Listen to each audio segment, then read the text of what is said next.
Bismillahirrahmanirrahim. Assalamualaikum warahmatullahi wabarakatuh. Selamat sore Bapak Ibu dan salam sejahtera untuk kita semua. Semoga Bapak Ibu sehat selalu dan tetap dalam lindungan Allah yang Maha Kuasa. Alhamdulillahirabbil alamin. Wa bihi nasta'inu ala umurid dunya waddin. Assalatu wassalamu ala asrofil anbiya'il mursalin. Sayyidina wa maulana Muhammad wa ala alihi wa sahbihi ajma'in. Amma ba'du.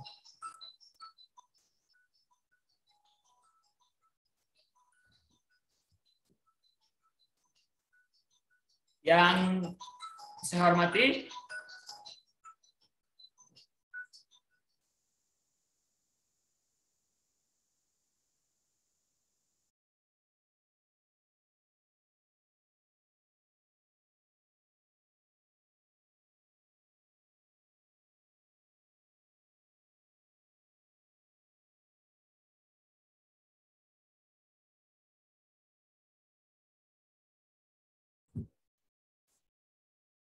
mohon maaf sedikit Bapak Ibu. Mohon maaf, suara saya terdengar?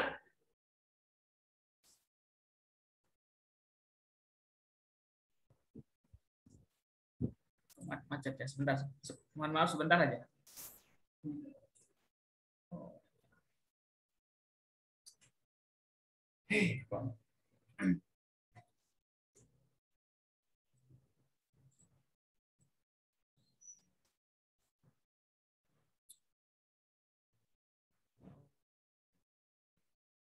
Wait.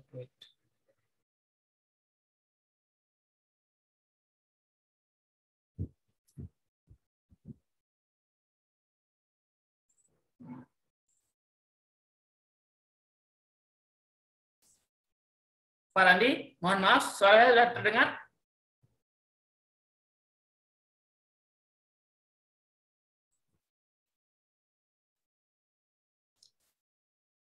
Mohon maaf, Pak Randi, terdengar suara saya? Ya, terdengar Pak. Baik. Mohon maaf sekali lagi Bapak Ibu, ada sedikit gangguan sinyal.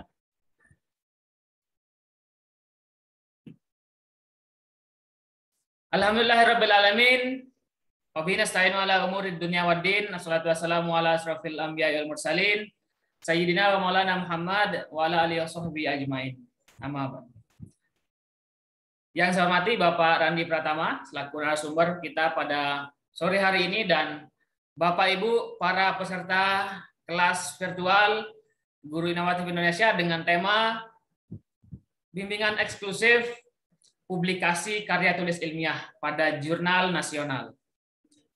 Alhamdulillah kita bisa bertemu dan bertatap muka secara virtual untuk sama-sama berdiskusi dan saling berbagi untuk satu tujuan kita sama-sama di kelas ini, yaitu untuk menyusun artikel ilmiah, kemudian kita akan publikasi pada jurnal ilmiah nasional. Oleh sebab itu, maka sore hari ini kita akan mulai, Bapak Ibu, karena memang suatu pekerjaan ataupun suatu karya itu memang harus kita mulai. Karena pada dasarnya memulai itulah yang sangat berat. Oleh karena itu, alhamdulillah Bapak Ibu sudah bergabung bersama kami dan kita akan sharing di kelas ini untuk sama-sama mencapai tujuan kita untuk publikasi pada jurnal nasional. Untuk materi kita pada hari ini, kita akan membahas atau mendiskusikan terkait dengan ide penelitian. Mungkin Bapak Ibu yang ada yang sudah memiliki ide, kemudian ada yang sudah mulai menulis, ataupun yang sudah hampir selesai. Tetapi di kelas ini kita akan mulai dari nol. Dari betul-betul masih pemula, kita akan melihat bagaimana ide sebuah penelitian atau ide sebuah tulisan itu muncul. Kemudian dilanjutkan nanti kita akan coba bahas terkait dengan sistematika. Sistematika yang benar bagaimana penulisan artikel ilmiah itu sehingga bisa dipublikasi pada jurnal ilmiah. Kepada Bapak Randi Pratama, saya persilahkan untuk menyampaikan materi pertama kita. Oke, baik. Saya mulai. Assalamualaikum warahmatullahi wabarakatuh. Selamat sore Bapak Ibu semua. Di pertemuan pertama ini kita akan membahas, saya diberi tugas membahas tentang ide penelitian, kemudian nanti dilanjutkan oleh Bapak Suhardi tentang sistematika. Nah, harapannya dengan pertemuan hari ini ya, yang mungkin yang sebelumnya Bapak Ibu masih bingung dengan penelitian apa, nanti kita akan diskusi bersama. Secara materi kita tidak menyajikan terlalu banyak, kita nanti lebih fokus diskusi apabila mungkin punya ide sesuatu atau mungkin sesuatu hal yang ingin ditanyakan bisa lebih banyak diskusinya di hari ini. Oke, kita akan saya tampilkan materinya.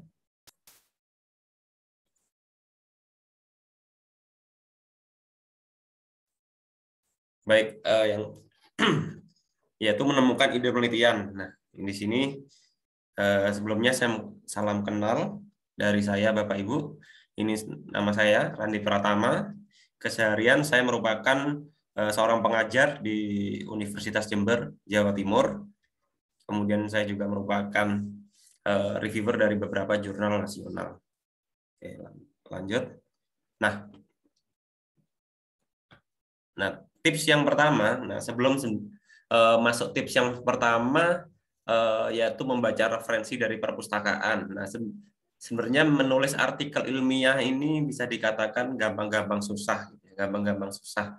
Jadi kalau Bapak Ibu mungkin punya laporan, gitu ya, punya laporan, baik laporan PTK, laporan atau mungkin tesis gitu ya, tesis, skripsi atau yang sekiranya belum jauh gitu ya, belum cukup lama gitu. Itu bisa dijadikan sebuah artikel ya, artikel dengan cara merangkum laporan penelitian tersebut menjadi sebuah artikel yang mengikuti pedoman penulisan artikel. Nah, itu adalah apabila Bapak Ibu sudah punya laporan hasil penelitian baik PTK ataupun yang lain gitu ya. Apabila belum memiliki artikel, seringkali Bapak Ibu ada yang bertanya gitu.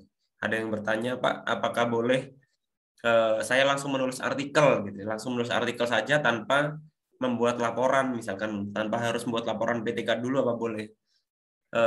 Boleh-boleh aja gitu, karena sifatnya artikel ini terpisah dari laporan. Ya, kalau memang sudah punya laporan, boleh kita merangkum laporan itu menjadi sebuah artikel. Kalau memang belum punya laporan, boleh Bapak Ibu membuat laporan terlebih dahulu, kemudian dirangkum, atau bisa juga langsung membuat artikel hasil penelitiannya. Nah, itu yang pertama. Nah, tips yang pertama untuk mendapatkan ide penelitian, itu yang pertama adalah membaca. Nah, membaca di sini banyak. Nah, di sini saya tulis bahwasannya untuk agar kita mampu menulis itu pastikan memang membaca. Karena ada pepatah kuno yang mengatakan dengarkanlah sebelum berbicara dan membacalah sebelum menulis. Lah ini.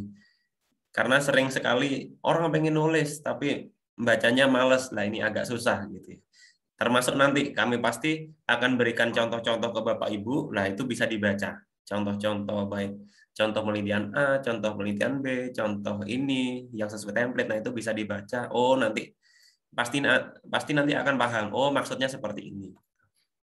Nah, tips yang pertama adalah membaca referensi dari perpustakaan. Nah, perpustakaan kita sudah tahu merupakan salah satu sumber pustaka yang cukup lengkap, cukup lengkap. Tetapi kenyataannya memang tidak semua tempat atau posisi Bapak Ibu dekat dengan perpustakaan yang memadai, gitu ya. Perpustakaan yang memadai. Kalau perpustakaan sekolah mungkin tiap hari berkunjung Bapak Ibu ini. Tapi kalau perpustakaan yang sifatnya sesuai menunjang untuk penelitian Bapak Ibu, itu biasanya ada yang posisinya dekat, ada pula yang jauh. Nah, itu apabila dekat mungkin perlu dicoba untuk berkunjung, membaca beberapa penelitian yang sekiranya cocok, ya. Kemudian, akhirnya dapatlah inspirasi. Nah, inspirasi pertama adalah dari perpustakaan. Tetapi ini semakin lama semakin mulai ditinggalkan, gitu ya. Apabila apalagi sekarang masanya masa pandemi, pandemi ini agak susah kadang kalau keluar rumah gitu, apalagi ke tempat-tempat umum gini, maka Bapak Ibu nggak perlu khawatir, bisa lakukan hal yang kedua, yaitu membaca referensi dari internet. Nah ini, internet ini bisa dikatakan di era modern ini itu bisa menjadi sumber utama untuk penelitian. Nah, tetapi karena internet ini sifatnya sangat luas, Bapak Ibu, jadi tidak semua kita dapat rujuk dari internet. Ya, karena internet itu saking banyaknya informasi, banyak yang valid, banyak yang bagus, banyak juga yang tidak valid untuk karya ilmiah. Kalau bahasa kerennya banyak yang benar, banyak yang hoax gitu ya, banyak yang hoax gitu ya. Nah, kalau dalam karya ilmiah kita katakan valid dan tidak valid aja. Nah, di sini saya memberikan tips bahwasannya untuk karya ilmiah yang dapat kita jadikan sumber itu memang harus benar-benar sumber ilmiah. Sumber ilmiah untuk sumber dari internet, Bapak Ibu dapat gunakan fitur Google Scholar ataupun Google Book. Nanti akan saya praktekkan bagaimana mencari sumber Google Scholar maupun Google Book. Nah, di sini saya beri catatan bahwasannya kemarin atau beberapa bulan yang lalu gitu ya, sering sekali ada yang bertanya, Pak, bagaimana cara merujuk sumber dari blog gitu ya atau internet secara umum gitu. Nah, di sini saya sampaikan bahwasannya website dan blog yang sifatnya pribadi, baik WordPress, Blogspot, termasuk Wikipedia, tidaklah tepat ya atau tidak valid jika digunakan untuk karya ilmiah. Sehingga jika Bapak Ibu nanti menemukan sumber seperti itu, ya jangan digunakan sebagai referensi ya karena tidak tepat. Kenapa tidak tepat? Karena website dan blog ini sifatnya pribadi. Setiap orang bisa menulis dan tidak ada yang mengecek kevalidannya. Bisa diedit, bisa diapakan gitu. Sama halnya seperti menulis status di WA, di Facebook itu dan yang lainnya. Jadi sangatlah dihindari. Karena itu ketika masih ada sumber yang sifatnya dari blog pribadi gitu ya, masih tercantum dalam suatu karya ilmiah dan Bapak Ibu kirimkan naskah tersebut pada salah satu jurnal, kemungkinan besar sudah pasti akan ditolak karena tidak valid sumber yang digunakan. Nah, nanti kita akan praktekkan bagaimana cara menggunakan Google Scholar ataupun Google Book. Nah, oke. Kita lanjutkan dulu. Tips yang ketiga adalah, nah, tips yang ketiga itu ini, setelah Bapak Ibu mungkin habis ke perpustakaan atau mungkin yang digantikan oleh sumber-sumber dari internet tadi, gitu ya, sumber-sumber dari internet, Bapak Ibu bisa temukan masalah penelitiannya di sekitar kita. Ya, di sekitar kita, apabila Bapak Ibu guru, permasalahan yang umum terjadi biasanya di dalam kelas. Gitu. Apabila Bapak Ibu seorang penulis yang sifatnya masih pemula, gitu ya, saya katakan pemula itu artinya seseorang yang jarang melakukan penelitian gitu ya, maka saya sarankan masalah yang kita amati masalah yang umum di sekitar kita. Jadi kalau guru itu masalah pembelajaran gitu ya, seperti penelitian tindakan kelas, kemudian studi kasus atau mungkin yang lain ya. Kalau Bapak Ibu seorang kepala sekolah bisa juga penelitian tindakan sekolah, bagaimana kemampuan Bapak Ibu guru di sekolah Bapak Ibu nanti bisa diukur, kemudian bisa ditingkatkan. Nah, itu bisa diteliti. Nah, ini adalah masalah-masalah yang ada di sekitar kita. Ya, jadi masalah utama biasanya untuk seorang guru adalah pembelajaran. Pembelajaran itu umumnya adalah diawali oleh kondisi siswa di kelas gitu ya. Bisa juga kondisi media pembelajaran yang kita gunakan atau metode pembelajaran yang akan yang sudah kita gunakan. Jadi diawali dari itu. Nah, kemudian, setelah mungkin Bapak Ibu setelah merenung, oh ternyata masalah pembelajaran saya seperti ini gitu ya. Nah, setelah masalah pembelajaran sudah tahu, kemudian contoh-contoh sudah membaca, coba kita lakukan yang ini. Nah, kebetulan di sini sudah ada eh, kami gitu ya, reviewer baik saya ataupun Pak Ardi ataupun reviewer yang lain. Nah, di sini Bapak Ibu dapat sharing ya, dapat sharing dengan orang yang berpengalaman, boleh kami atau mungkin Bapak Ibu bisa sharing antar kawan juga boleh, ya, antar kawan atau mungkin di sini antar peserta juga boleh. Jadi dari sana kita akan bertukar pendapat, menemukan ide yang baru dan yang lainnya. Nah, di sini Bapak Ibu nggak perlu takut judulnya antar orang mirip gitu ya, nggak masalah. Misalkan kebetulan mirip, ya karena kemarin juga sering ada yang bertanya juga, Pak, apabila saya takut sharing gitu ya, sama kawan takut sharing, karena kalau sharing takutnya nanti judul saya mirip sama teman saya. Gitu. Nah, itu enggak masalah. Apalagi kalau penelitiannya yang sifatnya spesifik pada salah satu tempat kelas gitu ya, kayak penelitian tindakan kelas. Judul si A dan si B andai kata kebetulan mirip itu bukanlah suatu masalah ya. Bukanlah sebuah plagiasi. Kalau hanya judulnya yang mirip. Yang menjadi plagiasi terjadi ketika isinya yang mirip. Nah, jadi sharing di sini nggak perlu khawatir dengan siapa saja, bisa dosen, bisa peneliti, bisa praktisi pendidikan dan yang lainnya. Nah, ini di nah, tips berikutnya dari saya adalah nah, setelah Bapak Ibu pun sharing-sharing, kemudian apa namanya sudah masalah yang akan diteliti sudah ada, kemudian contoh-contoh sudah membaca. Nah, di sini yang berikutnya adalah pastikan sudah paham dengan prosedur atau metode penelitian yang akan kita lakukan. Nah, metode penelitian jenisnya ada banyak, Bapak Ibu. Bapak Ibu bisa pilih salah satu saja yang sekiranya mudah untuk Bapak Ibu lakukan. Yang cukup familiar di kalangan Bapak Ibu adalah penelitian tindakan kelas, ya, penelitian tindakan kelas. Jadi alurnya sangat mudah. Jadi ada suatu masalah, kemudian kita berikan pretest gitu ya, tes awal, kemudian kita lakukan treatment, perlakuan dengan model tertentu, metode tertentu atau media tertentu, kemudian kita tes siklus 1, kita lakukan lagi siklus 2 dan kita tes siklus 2.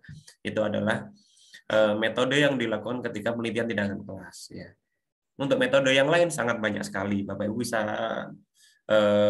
mencoba jika ingin yang lain gitu ya, teknisnya boleh metode eksperimental, metode mungkin bisa literatur ya, metode penelitian literatur, metode penelitian pengembangan, metode penelitian dan yang lainnya, studi kasus ada, kemudian apa namanya, dan yang lainnya, kualitatif, kuantitatif dan yang lainnya banyak.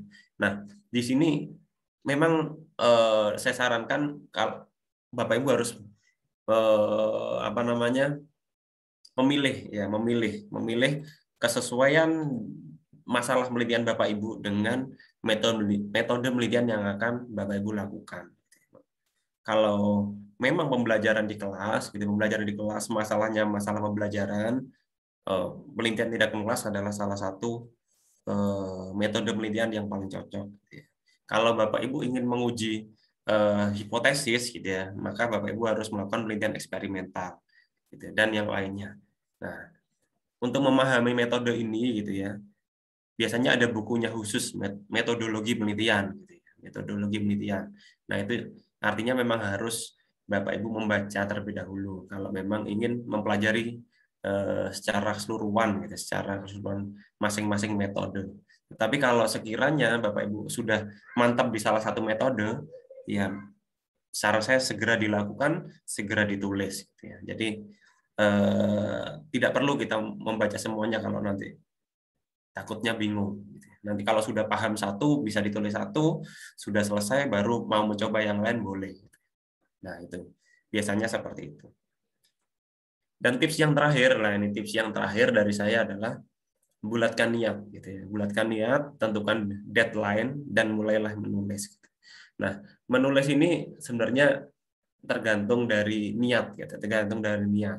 Kadang kita kalau kita tidak bulatkan niat, gitu ya, nulis satu paragraf aja males, gitu ya. Nah, Bapak Ibu, karena sudah bergabung di kelas ini, saya yakin sudah punya semangat menulis yang cukup tinggi.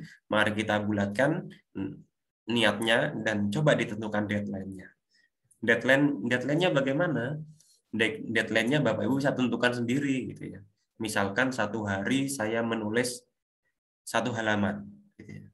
Nah, 1 hari 1 halaman, sedangkan artikel itu kisarannya 7 halaman sampai dengan 15 halaman. Jadi kalau 1 hari itu 1 halaman, maka 7 hari bisa 7 halaman atau 10 hari 10 halaman sudah selesai, gitu. Jadi tidaklah susah, gitu. Tidaklah susah mungkin kalau tidak seperti laporan yang sampai berlembar-lembar dan yang lainnya. Kalau artikel penelitian, Bapak Ibu tidak perlu menyajikan lampiran, menyajikan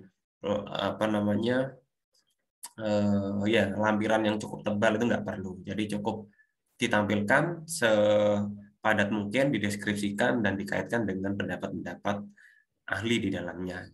Dan yang berikutnya adalah mulai menulis.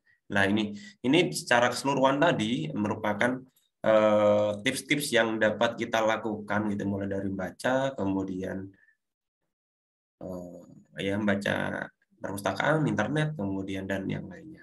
Nah, akan saya contohkan bagaimana cara mencari sumber dari internet.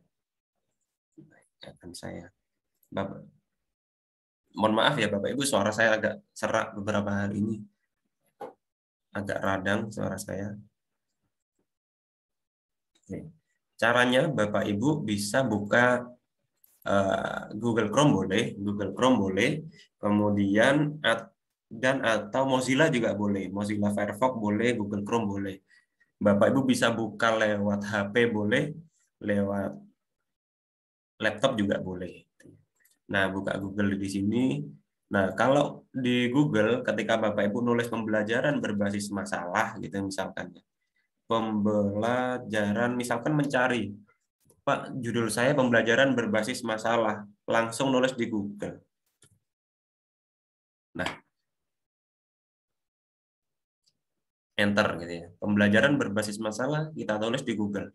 Maka munculnya adalah sumber-sumber yang campur, gitu ya. Campur kenapa? Karena di sini bukan hanya isinya artikel yang valid, tetapi ada juga padamu.net, kemudian penelitian dengan kelas blogspot.com, kemudian dan yang lain-lainnya lah, yang sifatnya banyak sumber-sumber yang ada yang valid, ada yang tidak valid untuk karya ilmiah. Nah ya, kemudian pembelajaran berbasis masalah. Agar ini menjadi sumber yang cukup valid, ya, maka kita dapat gunakan Google Cendekia atau Google Scholar. Bapak bisa tuliskan Google Scholar. Nah, Bapak Ibu bisa tulis Google Scholar Google Scholar, enter, kemudian klik Google Scholar ini. Oke. Nah, nanti akan masuk halaman Google Scholar. Atau bisa juga dengan kata kuncinya Google Cendekia. Google Cendekia. Kita klik. Nah, di sini ya. Jadi Bapak Ibu nggak perlu khawatir namanya Google Scholar atau Google Cendekia, sama ya, sama. Bisa mana yang mudah dihafal aja namanya. Misalkan saya pakai Google Cendekia. Oke. Nah, di sini Bapak Ibu tulis pembelajaran berbasis masalah misalkan. Nah, maka yang tadi awalnya di Google biasa, gitu, Google biasa, sumbernya campur ya, sumbernya campur antara sumber blog dan yang lainnya. Ketika menggunakan Google Cendekia, Bapak Ibu akan diarahkan pada arah-arah yang lebih ilmiah, gitu ya, arah-arah yang lebih ilmiah. Yaitu di sini bisa jurnal dari kampus gitu ya dan yang lainnya. Nah, ini ada jurnal upi.edu, kemudian institutpendidikan.ac.id, undiksa.ac.id. Caranya Bapak Ibu tinggal klik download sebelah kanan ini, tinggal diklik, kemudian nanti akan mengarah pada halaman jurnal. Nah, ini dapat Bapak Ibu rujuk sebagai sumber ya, sumber ya, itu ya. Kemudian, nah ini tinggal Bapak Ibu cari aja mana yang sekiranya cocok. Apabila Bapak Ibu sudah menemukan kata kunci yang pas, saran saya download sebanyak mungkin dulu. Download sebanyak mungkin, nanti bisa digunakan untuk inspirasi ataupun bisa digunakan untuk referensi ya, dari sumber-sumber di sini.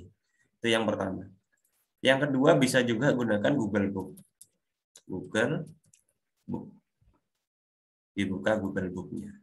Nah, Google Book seperti ini nanti bisa ditulis sama misalkan pembelajaran berbasis masalah. Kalau Google Cendekia tadi lebih arahnya mencari jurnal-jurnal, kalau Google Book mencari buku. Nah, cuma di sini Google Book itu bedanya dengan Google Cendekia. Kalau Google Cendekia arahnya ke jurnal-jurnal, jurnal-jurnal sifatnya ya, sebagian besar bisa di-download secara gratis gitu ya, sebagian besar. Nah, sedangkan untuk Google Book, Google Book ini tidak semua bisa kita download secara penuh gratis gitu ya. Nah, buku-buku yang diupload di sini biasanya bentuknya sampel. Nah, tetapi dalam sampel tersebut, apabila Bapak Ibu menemukan kata yang sekiranya dapat Bapak Ibu rujuk, itu bisa diambil. Nah, jadi tidak bisa download semuanya. Misalkan saya coba baca ini ya. Saya coba buka salah satu. Nah, di sini hanya menampilkan preview 24 page, padahal total halamannya 114. Jadi bukunya ini awalnya 114, tapi yang ditampilkan di Google Book hanya 24. Nah, paling tidak kalau misalkan ada sumber yang cocok di sini, Bapak Ibu bisa ambil sebagai referensi, gitu ya, referensi. Nah, ini adalah, nah itu adalah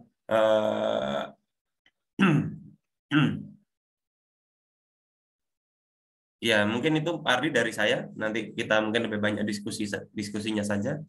Terima kasih. Saya kembali kemari. Assalamualaikum warahmatullahi wabarakatuh. Waalaikumsalam warahmatullahi wabarakatuh. Terima kasih Pak Andi terkait materinya, bagaimana mendapatkan ide ataupun kita memperoleh inspirasi. Tentunya Bapak Ibu dimulai dari profesi. Profesi kita sebagai guru mungkin ataupun pustakawan atau wijaiswara itu berdasarkan profesi. Kemudian dari pendidikan kita ataupun keahlian kita, itulah yang menjadi dasar untuk mencari inspirasi penelitian ataupun judul tulisan ataupun artikel kita. Yang ketiga, inspirasinya adalah di mana Bapak Ibu bertugas. Mungkin sebagai guru ataukah sebagai pustakawan, dari sanalah awal mula kita mendapatkan inspirasi. Apakah dari permasalahan, apakah itu sebuah keunikan ataupun sebuah hal yang positif yang akan kita tulis sebagai karya tulis ilmiah. Nah, itu beberapa yang menjadi catatan dalam bagaimana memperoleh ide penelitian. Baik Bapak Ibu, untuk melanjutkan ide penelitian ataupun judul penelitian, tentunya kita mengetahui bagaimana sistematika kita menulis, karena tujuan kita adalah menulis artikel ilmiah yang akan dipublikasikan di jurnal. Tentu sistematika yang harus kita ikuti adalah sistematika penulisan artikel ilmiah pada jurnal. Itu yang menjadi kata kuncinya Bapak Ibu. Semoga Bapak Ibu masih semangat dan tujuan kita pada kelas ini tercapai. Saya izin share screen Bapak Ibu. Baik. Ini screen saya Bapak Ibu untuk materi sistematika.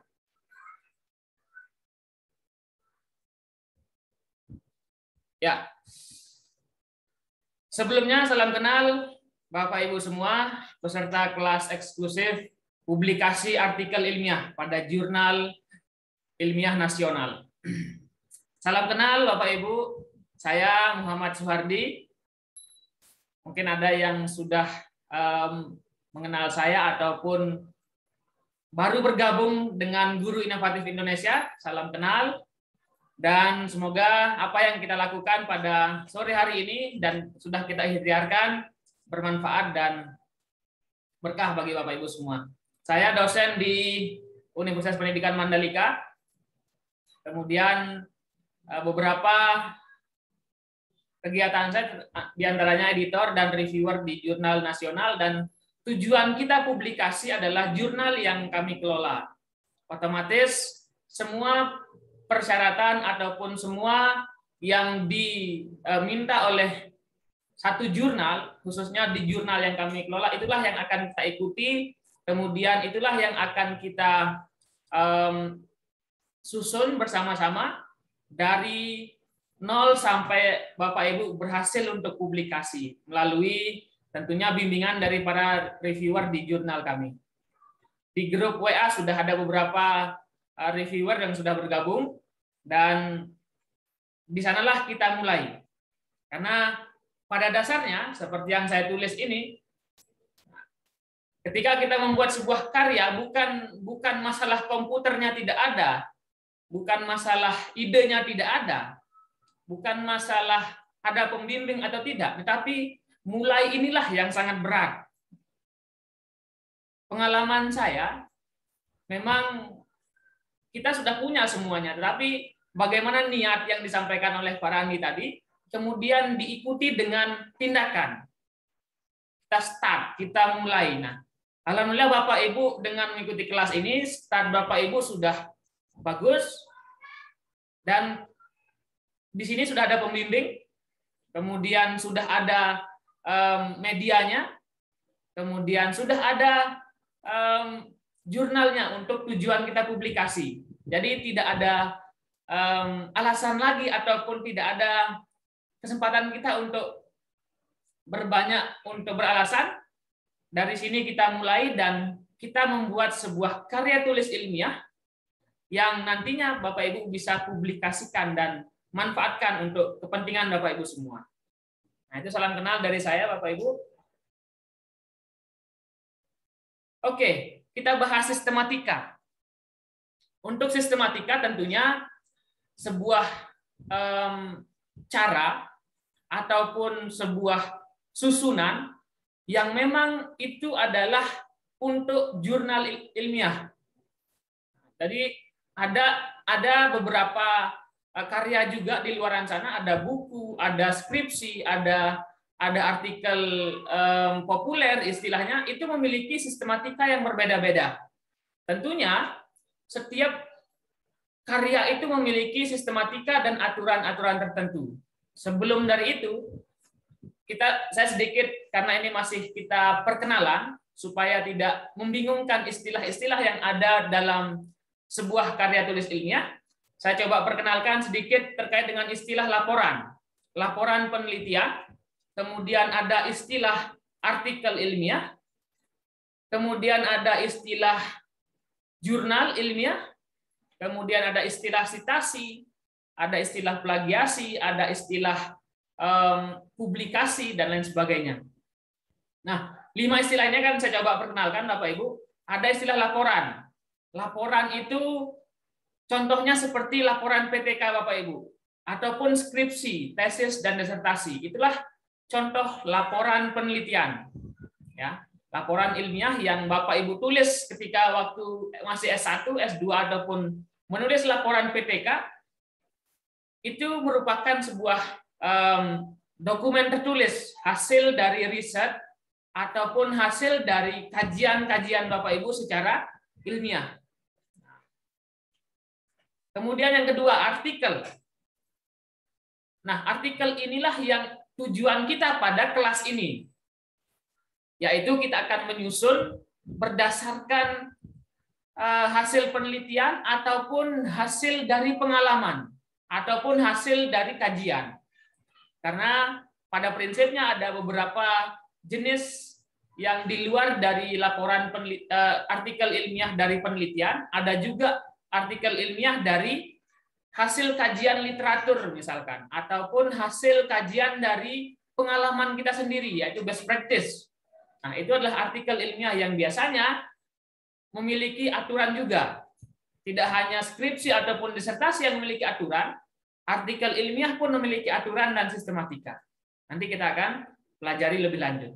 Kemudian jurnal. Nah, jurnal inilah adalah medianya, media untuk publikasi artikel ilmiah. Supaya tidak tertukar-tukar ya istilahnya Bapak Ibu. Kadang ada saya menerima WA, Bapak saya mau publikasi jurnal saya. Nah, padahal yang ingin dipublikasi adalah artikelnya. Artikel yang sudah ditulis kemudian dipublikasi pada jurnal ilmiah. Dan jurnal ini juga ada tingkatan-tingkatannya. Ada jurnal nasional, internasional, dan itu juga ada dibagi-bagi lagi. Kemudian ada istilah sitasi, nanti akan kita lebih banyak pelajari pada pertemuan minggu kedua. Sitasi atau kutipan. Kita akan belajar bagaimana mengutip ataupun mengambil ide ataupun karya orang lain yang tidak terindikasi plagiasi. Kemudian parafrase. Nah, inilah nanti akan yang kemampuan kita akan diuji di sini, yaitu parafrase.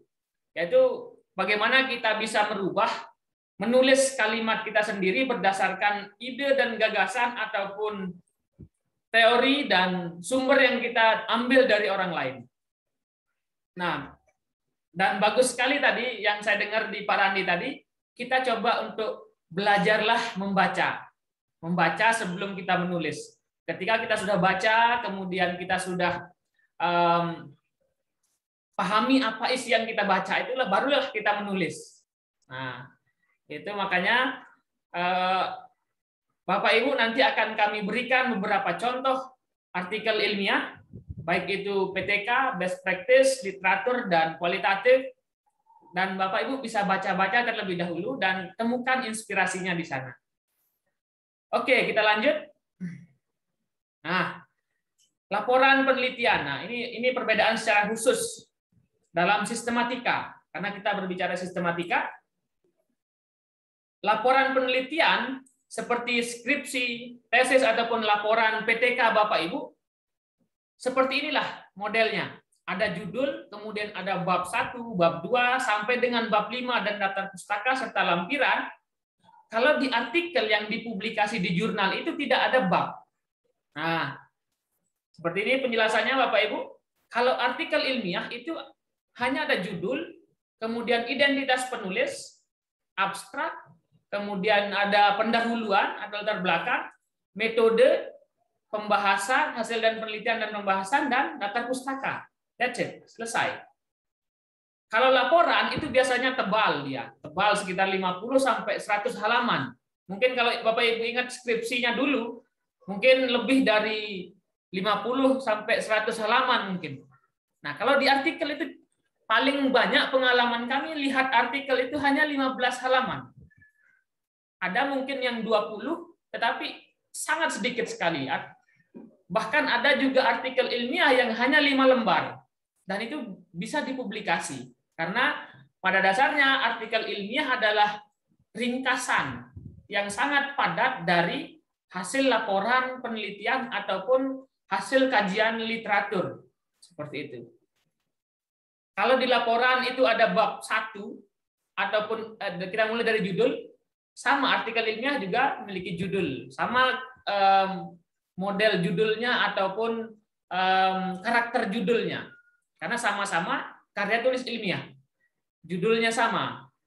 Kalau bab 1, nah ini bab 1 ini Bapak Ibu, kalau di laporan itu ada bab 1, kalau di artikel itu hanya pendahuluan atau latar belakang. Disesuaikan nanti dengan template. Apakah dia menggunakan pendahuluan atau latar belakang.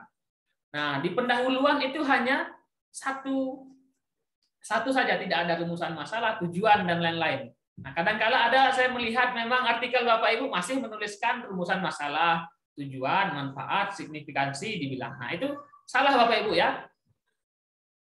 Jadi pendahuluan itu akan kita jabarkan nanti dalam 1 atau 2 paragraf. Atau bisa juga jadi 1 lembar atau 2 lembar. Lalu di bagian metode, nah kajian pustaka kemana? Nah, dalam artikel Bapak Ibu, kajian pustaka itu lebih banyak kita akan gunakan nanti pada bagian pendahuluan atau latar belakang dan pembahasan. Kita akan pelajari setelah ini. Kemudian bab 3. Bab 3 yang biasanya kita taruh di dan berisi beberapa komponen. Kalau di artikel ilmiah cukup menjelaskan metode saja. Metode penelitian, jelaskan bagaimana apa metodenya, subjeknya berapa, objeknya apa, selesai. Bagaimana cara mengumpulkan data, sudah cukup. Cukup 1 paragraf itu sangat sudah mencukupi untuk metode penelitian pada artikel ilmiah. Nah, kita lanjut. Bab 4. Kalau di laporan itu ada hasil dan pembahasan. Kalau di artikel ilmiah cukup hasil dan pembahasan tanpa ada sub-sub yang seperti ini, deskripsi, kemudian hasil, dan seterusnya. Hasil dan pembahasan. Nah, nanti kita akan melihat template. Kita melihat aturan penulisan di salah satu jurnal dan jurnal tujuan kita. Lalu bab 5. Nah, ini bab 5 ini penutup. Biasanya ada kesimpulan dan saran. Kalau di artikel hanya kesimpulan saja yang biasanya kita temukan. Dan akan kembali pada aturan dari jurnal tersebut. Daftar pustaka sama. Daftar pustaka yang akan kita kutip, Bapak Ibu, ini yang paling fatal di daftar pustaka. Nanti akan kita bahas kesalahan apa yang sangat sering muncul pada artikel ilmiah, khususnya bagi kita yang pemula. Lampiran, tidak ada lampiran di artikel ilmiah, Bapak Ibu. Nah, saya secara ringkas, artikel ilmiah itu berisi, diingat, ada pendahuluan, kemudian metode, hasil dan pembahasan, serta kesimpulan, ditambah daftar pustaka. Ini yang menjadi inti dari sistematika. Nah, sistematika penulisan artikel ilmiah. Jadi tidak perlu Bapak Ibu repot-repot menuliskan kajian pustaka yang segitu banyak ataupun berlembar-lembar yang begitu banyak. Kita cukup untuk menuliskan 5 komponen ini saja. Nah, saya akan lanjut yang lebih rinci. Baik. Dalam sebuah artikel, nah, tentu pasti seperti tadi ada judul. Judul artikel ilmiah itu biasanya tidak lebih dari 20 kata. Ya, sepengalaman ataupun beberapa aturan dari jurnal, khususnya di jurnal yang kami kelola juga tidak lebih dari 20 kata. Jadi pastikan Bapak Ibu jika ada judulnya yang sampai hampir terlihat seperti paragraf, itu diringkas lagi. Ya, apa yang menjadi inti dari yang akan dibahas. Itu yang menjadi judulnya. Kemudian abstrak. Nah, abstrak ini Bapak Ibu bisa lihat ataupun hitung di Microsoft Word, bisa dihitung secara otomatis tidak lebih dari 300-an kata. Ataupun ada beberapa jurnal yang hanya 200 kata. Kembali lagi pada aturannya. Kita lihat, oh, jurnal ini aturannya hanya 200 kata. Oleh sebab itu, kita lebih singkat lagi. Kalau tujuannya di artikel itu hanya 1 paragraf, kita ringkas lagi menjadi 1 kalimat. Metode penelitian yang digunakan adalah metode penelitian tindakan kelas. That's it, cukup. Tidak perlu panjang-panjang jika yang diminta hanya 200 kata. Jadi tidak perlu repot-repot kita jelaskan panjang lebar di abstrak ini. Karena sesungguhnya abstrak ini adalah merupakan ringkasan juga. Ringkasan dari artikel ilmiah kita. Nah, lanjut, kita ke judul. Kemudian nama penulis. Nama penulis Bapak Ibu yang memiliki gelar dalam sebuah karya tulis ilmiah ataupun artikel ilmiah itu tidak menggunakan gelar. Nah, di laporan ataupun di jurnal itu tidak menggunakan. Saya ingat ketika menulis disertasi, saya sudah MPD, tidak ditulis MPD-nya. Jadi cukup nama lengkap Bapak Ibu saja. Lalu instansi ini di mana Bapak Ibu bekerja, di mana Bapak Ibu mengajar, itu yang ditulis lengkap Bapak Ibu ya. Jadi ketika Bapak Ibu menulis instansinya, misalkan SMP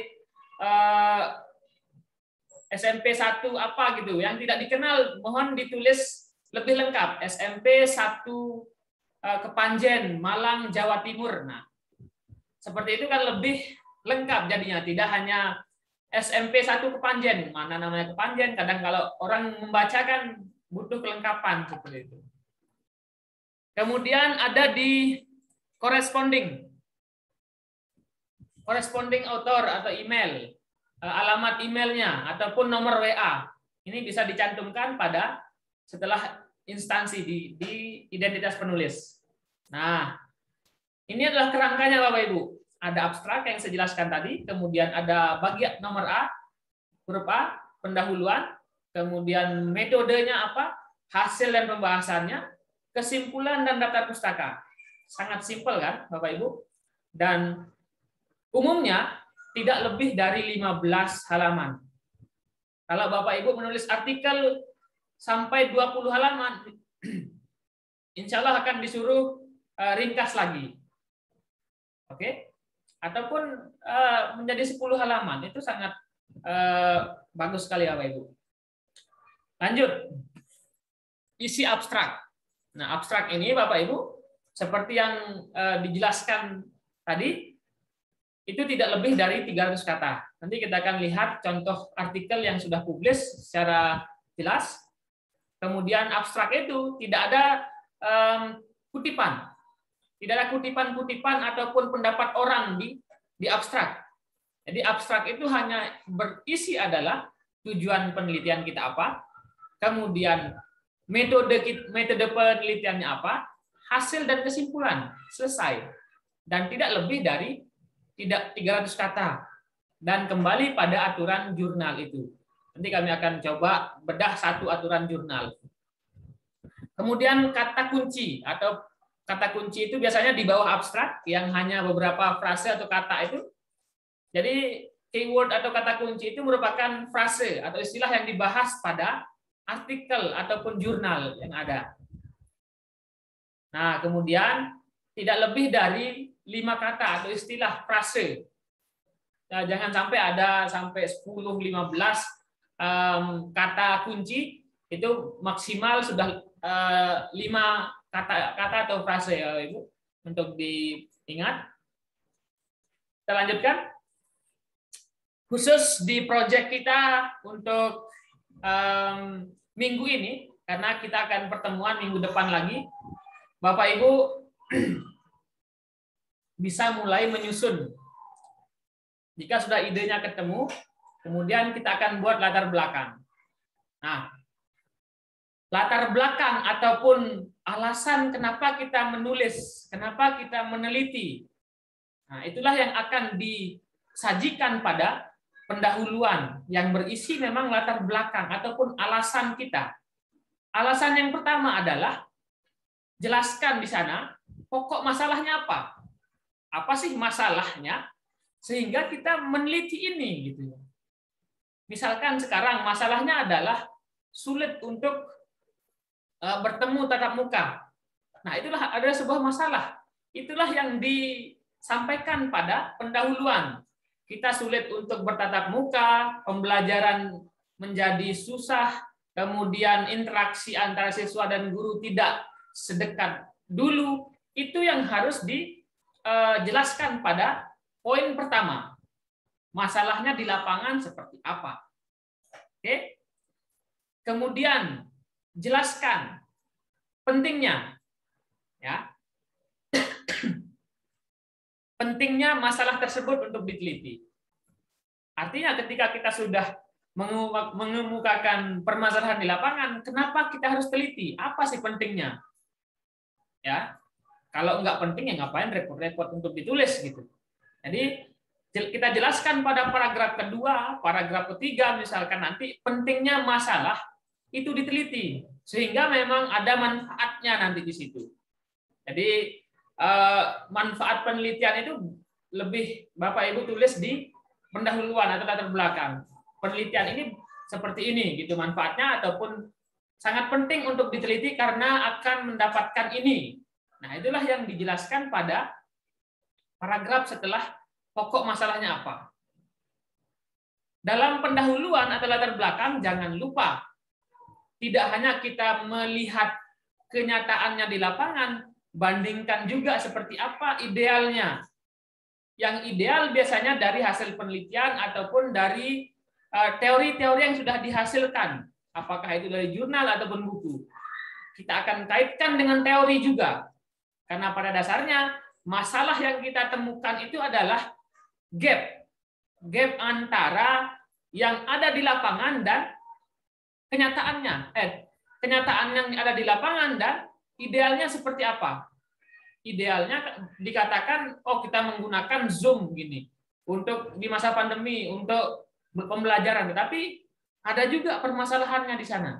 Tetapi kenyataannya di lapangan, meskipun dosen ataupun guru sudah memakai Zoom, masih juga terjadi miskomunikasi misalkan. Itulah masalah. Itu yang akan kita teliti. Itulah masalah yang akan Bapak Ibu teliti. Nah, itu yang Bapak Ibu tulis pada latar belakang atau pendahuluan. Nah, fix ya, sudah jadi. Mudah-mudahan Bapak Ibu bisa pahami apa yang menjadi sebuah pendahuluan atau latar belakang berdasarkan penjelasan saya tadi. Sampai di sini bisa dipahami Bapak Ibu? Bisa dijawab di kolom chatting terkait dengan pembahasan.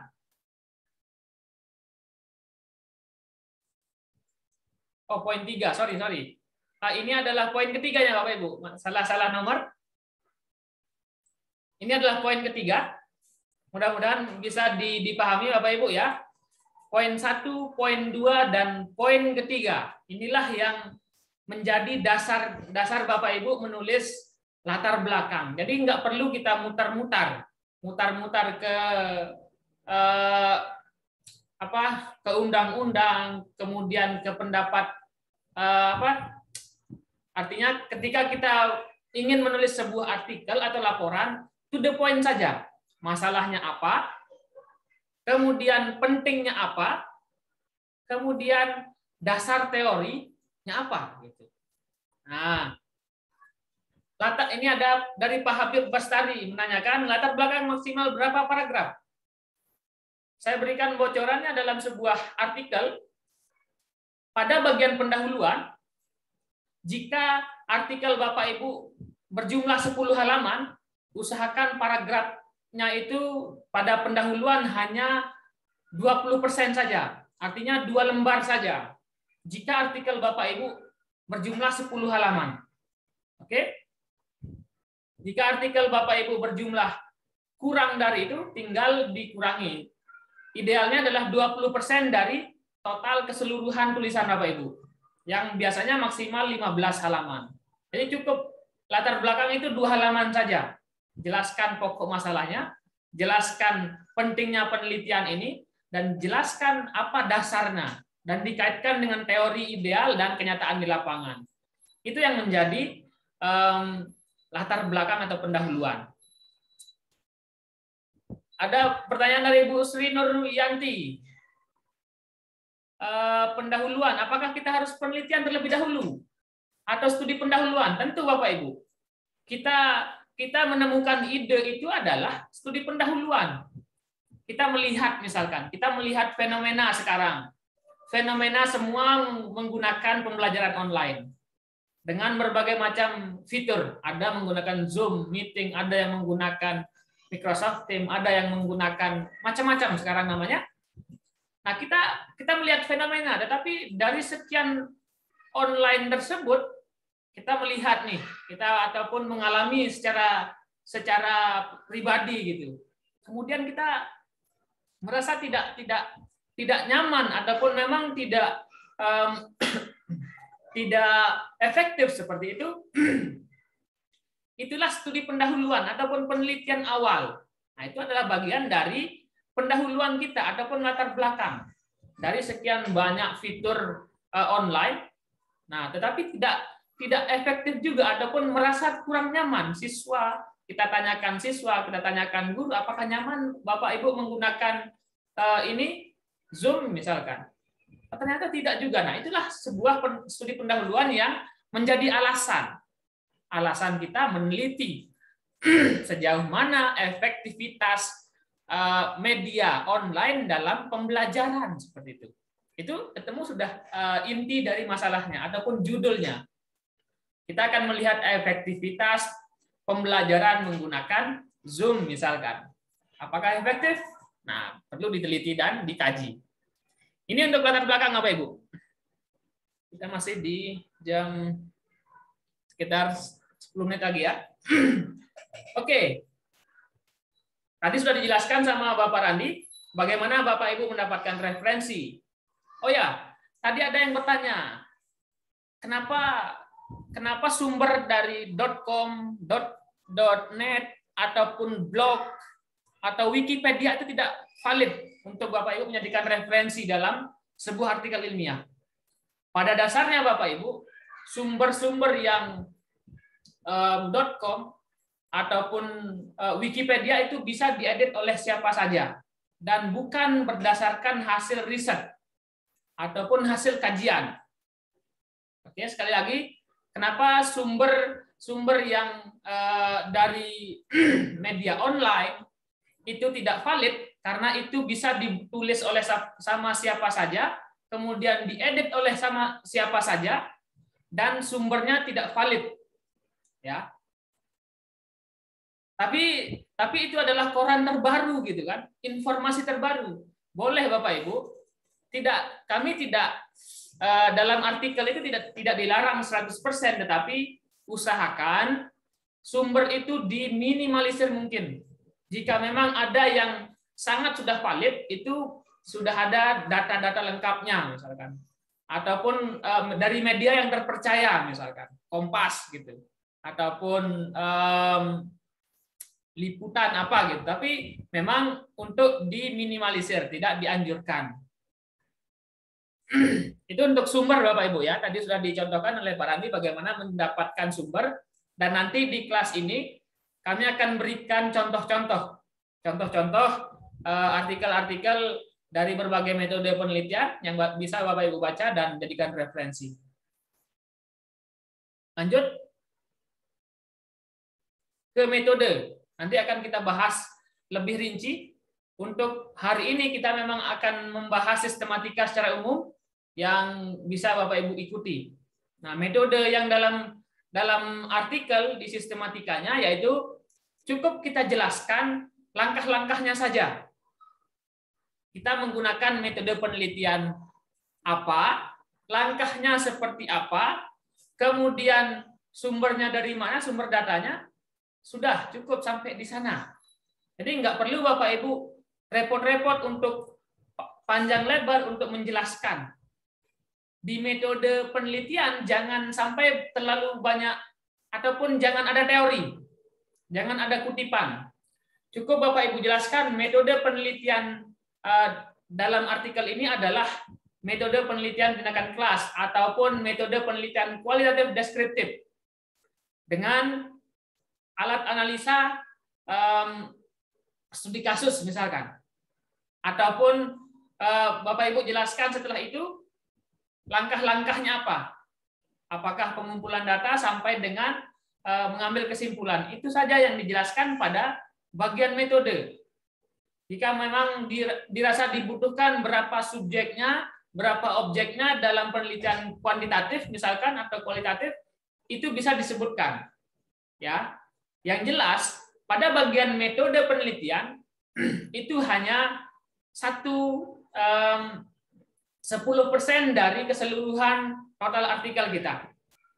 Jika memang artikel kita berjumlah 5 halaman atau 10 halaman, metode ini hanya setengah halaman saja. Ya. Jadi sangat simpel dan jelas. Lanjut, hasil dan pembahasan. Nah, ini akan saya coba sedikit untuk mengulasnya. Hasil penelitian dan pembahasan Bapak Ibu. Di hasil penelitian Nah, ini sangat sering terjadi kekeliruan, Bapak Ibu ya. Ataupun kita sebagai penulis pemula ini sangat sering terjadi kesalahan. Hasil penelitian yang dijelaskan yaitu karena memang sangat ringkas, usahakan dijelaskan berupa tabel, kemudian ada narasi yang singkat, kemudian diagram. Nah, bisa saja Bapak Ibu jelaskan, berikan sedikit deskripsi di sana. Berikan deskripsi apa maksudnya tabel atau maksudnya gambar itu. Nah, itu adalah hasil. Oke? Hasil yang Bapak Ibu temukan di lapangan. Apakah berbentuk data tabel, data grafik, kemudian data diagram, ataupun narasi-narasi, ataupun foto-foto misalkan. Itu dijelaskan pada hasil. Pak, apakah foto-foto ini dilampirkan? Tidak perlu. Foto-foto, tabel, dan hasil penelitian yang Bapak Ibu dapatkan itu dimasukkan dalam hasil penelitian. Ya, hasil penelitian tentu secara sistematis. Bapak Ibu jelaskan data dari awal, oh ini yang ada di lapangan A, B, dan C. Kemudian diberikan deskripsi dan penjelasan sedikit di sana, di bawahnya. Nah, judulnya adalah hasil penelitian dan pembahasan. Tentu ada pembahasan selanjutnya. Kalau kita hanya menampilkan hasil penelitian saja, itu bukan artikel ilmiah, tetapi laporan. Kita hanya memberikan laporan kepada orang, oh ini hasil penelitian saya gitu.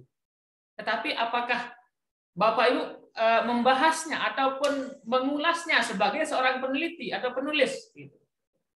Ketika hasil penelitian yang Bapak Ibu dapatkan, tentu kita akan bahas ataupun kita akan ulas kembali di bagian pembahasan.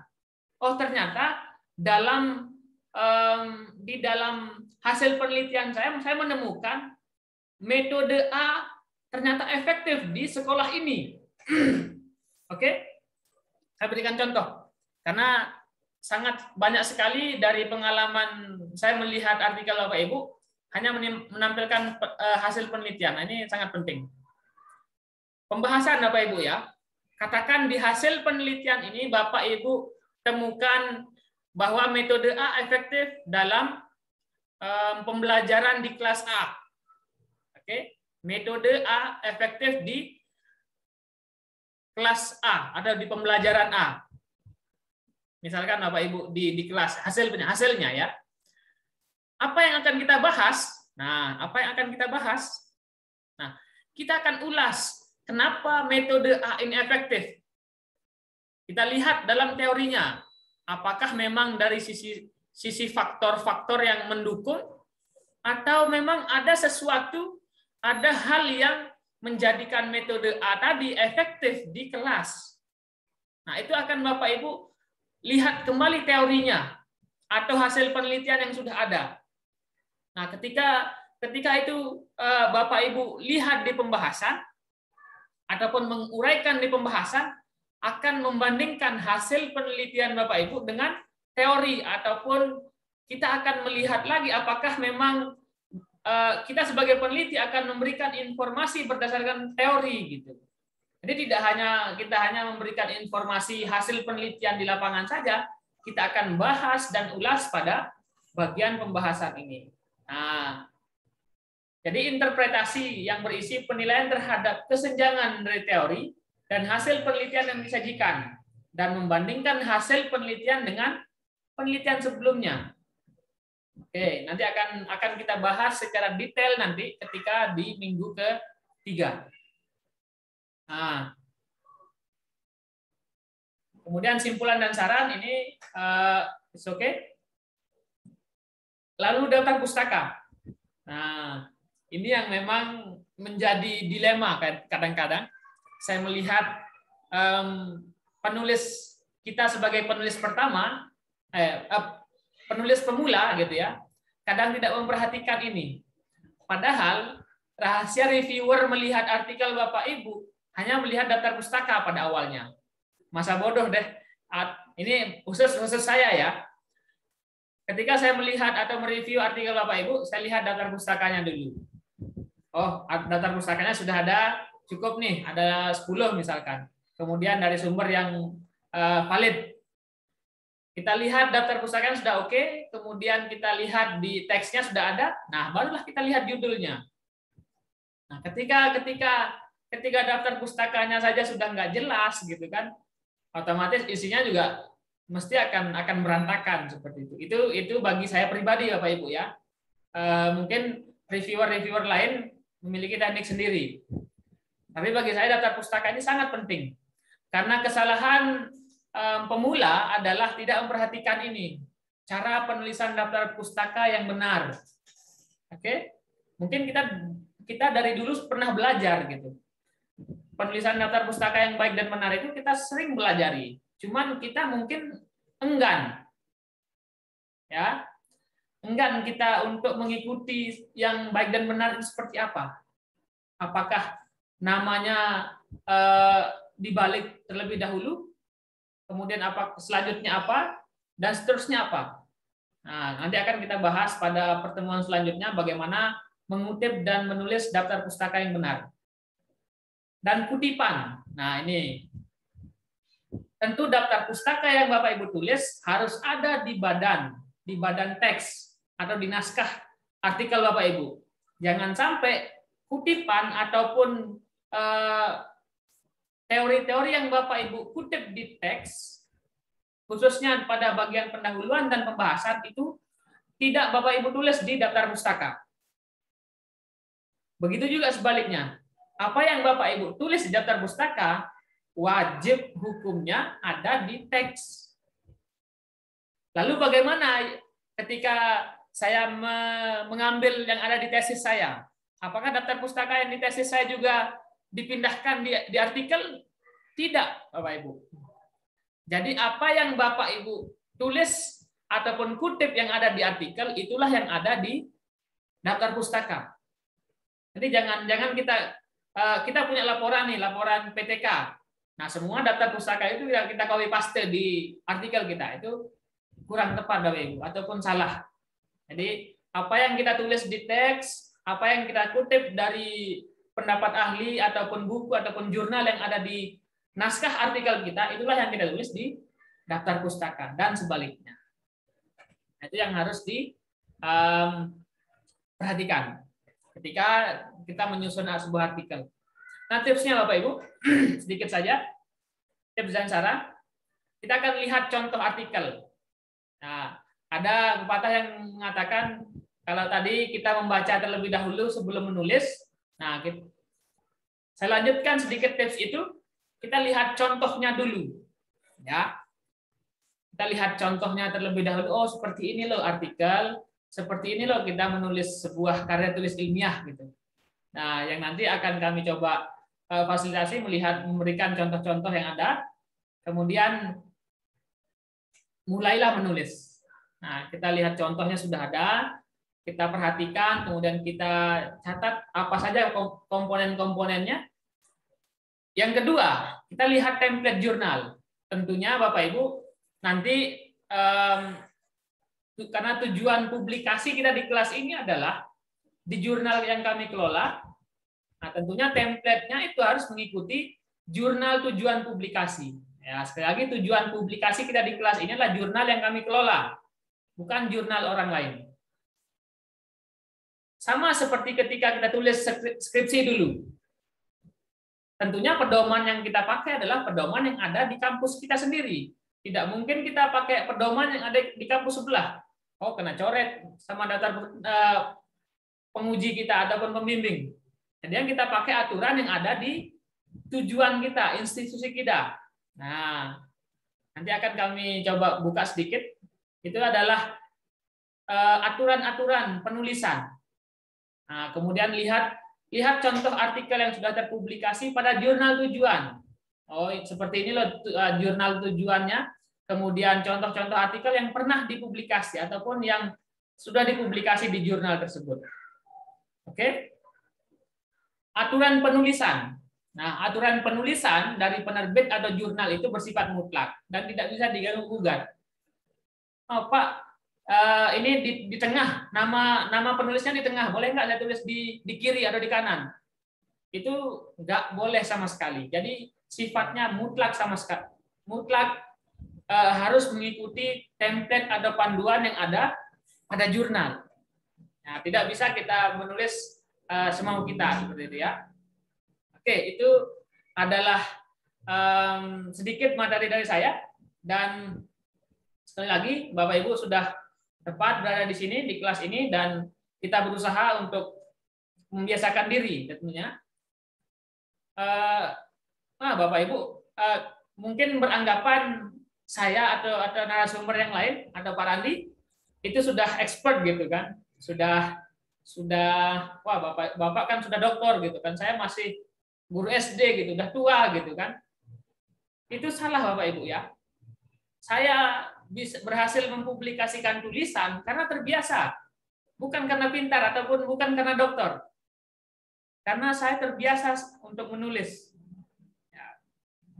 Jadi nggak ada urusan apakah kita sudah tua, apakah kita hanya guru SD, guru SMP, guru SMA gitu.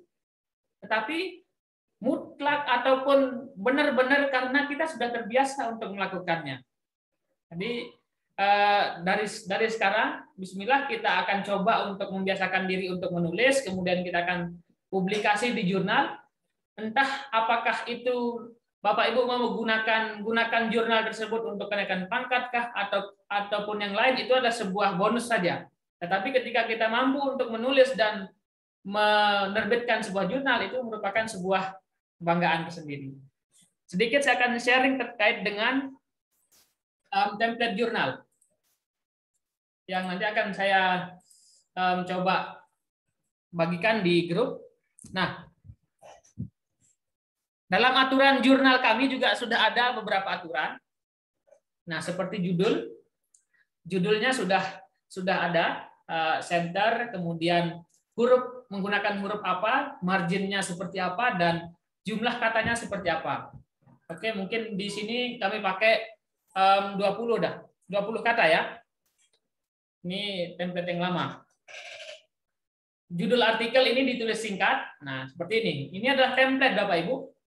Template ataupun pedoman atau acuan Bapak Ibu menulis artikel. Nah, dalam template itu sangat jelas sekali Bapak Ibu aturan, kemudian yang kita harus isi itu apa, dan seterusnya. Judul, kemudian nama.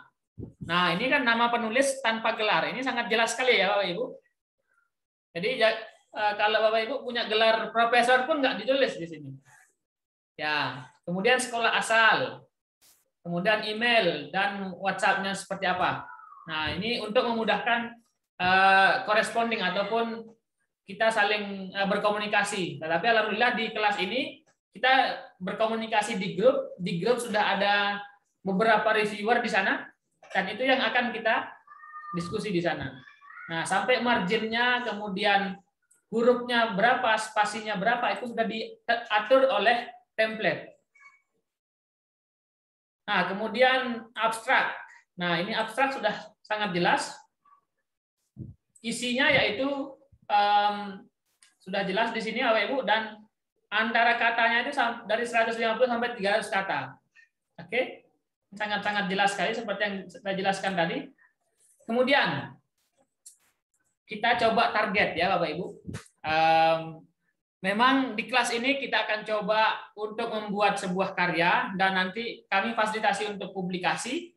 Jadinya kita coba untuk membuat deadline. Seperti kata Pak Randi tadi, kalau kita tidak mendeadline diri, nah sudah terbang deh karya itu kemana-mana, nggak jadi. Kita minggu ini coba untuk menulis sebuah pendahuluan. Oke. Kita membuat sebuah pendahuluan artikel, isinya tadi jelas, kita jelaskan masalahnya apa, kemudian kita cari teorinya seperti apa, kemudian kita buat sebuah pendahuluan yang nantinya akan menjadi artikel Bapak Ibu. Nah, isinya sudah sangat jelas di dalam sebuah template, yaitu pendahuluan antara lain berisi latar belakang masalah, kesenjangan antara idealnya itu yang ada di teori maksudnya, dan di lapangan seperti apa. Oh, di teori itu mengatakan Zoom itu efektif seperti itu. Tapi kenapa kalau di SD saya tidak efektif gitu? Nah, itulah masalahnya. Itu yang akan kita teliti. Kesenjangan yang ada dalam teori, dalam hasil penelitiannya si A dikatakan Zoom ini efektif, tetapi di sekolah A gitu, di sekolah kami gitu kan tidak efektif. Kenapa gitu? Nah, itulah yang akan kita teliti. Itulah sumber masalahnya yang pertama. Yang akan kita tulis dan kita teliti. Didukung oleh teori dan penelitian mutakhir yang relevan tentang masalah dan nilai baru dalam merupakan sebuah hasil karya kita gitu ya Bapak Ibu. Nah, apa yang saya bilang tadi itu ada dalam template biasanya. Bagian ini ditulis maksimum 20% dari badan artikel. Jadi kalau 10 halaman jadi pendahuluan kita hanya 2 lembar gitu. Jangan sampai panjang banget. Oke. Saya bahas hanya sampai pendahuluan terlebih dahulu. Tadi sistematika secara utuh sudah saya berikan. Kemudian kita akan coba target pada bagian pendahuluan saja untuk saat ini. Baik Bapak Ibu, itu saja dari saya untuk materi kita sore hari ini. Kita akan lanjutkan pada diskusi. Silakan Bapak Ibu bisa diskusi dan silakan raise hand yang ingin bertanya dan silakan tulis pertanyaan yang ada di kolom chatting. Kita akan coba bahas. Ada Ibu Titik Lestariningsih dan Bapak Sukimin. Silakan yang saya persilahkan yang pertama Bapak Sukimin. Terima kasih Pak Randi. Ya. Assalamualaikum warahmatullahi wabarakatuh. Waalaikumsalam warahmatullahi wabarakatuh. Sangat menarik sekali Pak Randi pencerahannya. Pertama Pak Randi yang ingin saya sampaikan nanti mohon diberikan contoh Pak yang penelitian tindakan sekolah Pak ya. Ya. Tadi kan PTK saja kata Pak Randi ya. Ini Pak Suhari tolong diberi contoh yang artikel ilmiah yang penelitian tindakan sekolah Pak. Ya. Nah kedua Pak, kemudian ini kan masa pandemi Pak Suwardi. Bagaimana kita melakukan penelitian langsung, Pak? Sementara kita nggak bisa ke lokasi, Pak, ya ke tempat tujuan, Pak. Belum bisa bertemu gitu, Pak. Karena masih PPKM tahap 4 nih, Pak. Belum bisa. Ya. Mungkin minta Pak pencerahan, Pak, ya. Bagaimana kami lakukan itu, Pak? Pakai apa? Pakai literatur lebih riset atau bagaimana gitu, Pak Suwardi? Ya. Oke. Nanti kami bisa berkarya gitu, Pak. Sip. Ya itu yang kedua. Kemudian, Pak, nanti setelah misalnya jadi Pak ya, itu kami kirim kemana ke jurnal Bapak ini Pak ya? Ya. Ini mau coba. Itu di angka berapa Pak? Kredit Pak kira Pak ya? Pak penjelasannya Pak. Bagaimana yang ketiga Pak Sukimin? Kalau di jurnal ke Bapak ini nanti dia hargai angka kredit untuk kenaikan pangkat berapa Pak ya? Oke, saya akan jelaskan nanti. Ya, terima kasih Pak. Saya kira itu. Terima kasih. Baik Pak Sukimin, terkait dengan pertanyaannya. Dan mungkin Bapak Ibu juga ada pertanyaan yang seperti Bapak Sukimin ini. Yang pertama terkait dengan penelitian untuk PTS nanti Bapak Ibu tenang, kami akan berikan contoh-contoh artikel khususnya, tapi kita tidak akan lebih mengupas bagaimana komponen-komponen satu persatu ya. Jadi kami nanti akan berikan contoh dari PTK, artikel PTK, kemudian artikel PTS, best practice, literatur, kualitatif dan kuantitatif. Sederhana. Jadi tidak yang sulit-sulit seperti itu. Jadi tujuan kita supaya cepat, mungkin Bapak Ibu sekali 2 kali menulis dan sudah oke. Nanti kami akan coba berikan contoh-contohnya. Habis ini ya Bapak Ibu, nanti akan saya berikan, kirim di grup. Kemudian berapa angka kredit? Nah, terus terang Bapak Ibu, mungkin ada yang mungkin ekspektasi yang wah gitu ya di kelas ini ataupun kelas sebelumnya, tetapi saya jelaskan pada kelas ini, jurnal ini adalah jurnal nasional ber-ISSN dan memiliki DOI istilahnya. Saya coba share terkait dengan sebentar ya Ibu.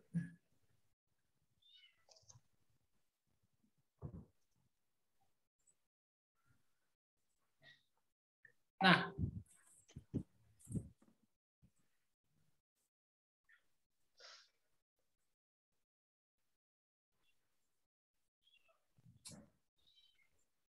Ini Bapak Ibu ya. Jurnal ini adalah jurnal nasional, mungkin ada yang memiliki tujuan yang Sinta dan lain sebagainya. Ini jurnal nasional, ada ISSN dan DOI, direct apa panjangannya? Identifikasi number pokoknya namanya. Itu memiliki skor atau angka kredit 2. Nah, mungkin Bapak Ibu ada yang mencari apa tujuannya jurnal internasional, itu poinnya 3. Tapi jurnal tujuan kita adalah di kelas kami, di jurnal yang kami kelola, itu poinnya ada 2. Nah, mungkin di sini sudah cukup jelas. Ini dari pedoman rubrik portofolio di buku 3. Lalu satu lagi tadi Pak. Ini Pak, ini kan masa pandemi Pak. Ya, penelitian di masa pandemi. Oke. Memang kalau memang kita tidak bisa secara langsung, it's okay kita menggunakan atau mengambil data menggunakan media yang ada. Tidak dipaksakan Bapak Ibu untuk bertatap muka secara langsung, bisa juga menggunakan seperti ini. Nah, seperti ini kan saya melihat peserta didik saya di Zoom meeting atau di WA group. Nah, kita buat sebuah perlakuan di Zoom meeting, misalkan, saya bisa melihat Bapak Sukemin, saya melihat interaksi Bu Titik, dan peserta atau siswa kita yang lain. Jadinya kita akan coba memberi perlakuan sama dan mengambil data yang sama. It's okay penelitian PTK itu di masa pandemi. Nah, lalu ada juga penelitian yang bisa Bapak Ibu lakukan, seperti menulis best practice. Nah, best practice ini bisa Bapak Ibu lakukan atau tulis, ya.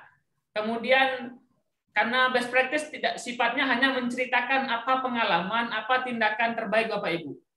Itu Bapak Ibu bisa tulis sesuai dengan kriteria artikel ilmiah. Itu juga bisa dipublikasikan pada jurnal nasional ataupun internasional. Kemudian ada artikel penelitian literatur istilahnya. Itu tidak perlu kemana-mana, cukup kita lihat laptop, kita buka referensi, kemudian kita kaji apa yang ingin kita tulis, itu bisa dipublikasikan pada jurnal nasional juga. Tidak hanya PTK atau PTS, Bapak Ibu. Oke? Dan itu tidak membutuhkan kita keluar lapangan, kita menemui sumber data. Cukup Bapak Ibu di rumah saja menulis best practice ataupun penelitian literatur, itu cukup untuk dipublikasikan pada jurnal ilmiah. Seperti itu Pak Sukimin ya. Ya, makasih Pak. Ya. Silakan Ibu Titik. Yang kedua. Ya, Assalamualaikum warahmatullahi wabarakatuh. Waalaikumsalam warahmatullahi. Terima kasih atas kesempatan yang diberikan kepada saya. Langsung saja, pertanyaan saya berkaitan dengan masalah siklus dan masalah data. Untuk siklus, tadi dikatakan ada siklus pertama dan siklus kedua. Yang belum saya pahami itu jarak antara siklus pertama dan siklus kedua itu memerlukan berapa waktunya. Itu yang pertama. Yang kedua, saya sudah punya ide dan sudah saya lakukan, tetapi belum tuntas tentunya ya sampai ke bab 3-nya, yaitu berkaitan dengan data yang sudah saya peroleh. Saya melakukan eksperimen kepada murid saya untuk menulis puisi di masa pandemi. Saya mengumpulkan data dari siswa saya itu pada saat pembelajaran menggunakan Google Meet, tetapi pada saat mengumpulkan data dari tugas siswa saya dalam menulis puisi itu menggunakan share di WA saja, dan dari tugas siswa itu sudah saya print out. Pertanyaan saya, apakah tugas yang sudah di-share oleh siswa melalui WA yang sudah saya print out itu nanti pada saat penulisan PTK itu harus saya lampirkan secara keseluruhan ataukah hanya sebagian sebagai contoh itu saja? Itu saja, Dokter. Terima kasih. Assalamualaikum warahmatullahi wabarakatuh. Waalaikumsalam. Terima kasih Bu Titik Lestariningsih. Mungkin Pak Randi bisa menanggapi pertanyaan Bu Titik. Baik. Mungkin Pak Randi memang agak sedikit kurang sehat ya Bapak Ibu. Saya coba fasilitasi pertanyaan Bu Titi tadi untuk siklus ya. Bapak Ibu mohon kita coba sistematis untuk selangkah demi selangkah dalam pertemuan ini, karena memang ada beberapa Bapak Ibu yang memang dari nol untuk menulis. Jadi minggu ini kita fokus pada ide penelitian, judul dan pendahuluan. Nah, kalau di bagian metode, misalkan siklus, berapa siklus, nanti akan ada di minggu kedua nanti untuk metode PTK, PTS. Nah, itu. Tapi sedikit saja saya bahas ya Ibu ya. Untuk artikel, data-data ataupun misalkan gambar atau foto itu ditaruh di hasil penelitian sebagai pendukung dari data yang ada. Tidak ada lampiran Bu dalam artikel ilmiah untuk dijurnalkan, tidak ada lampiran sekali lagi, kecuali di laporan beda cerita.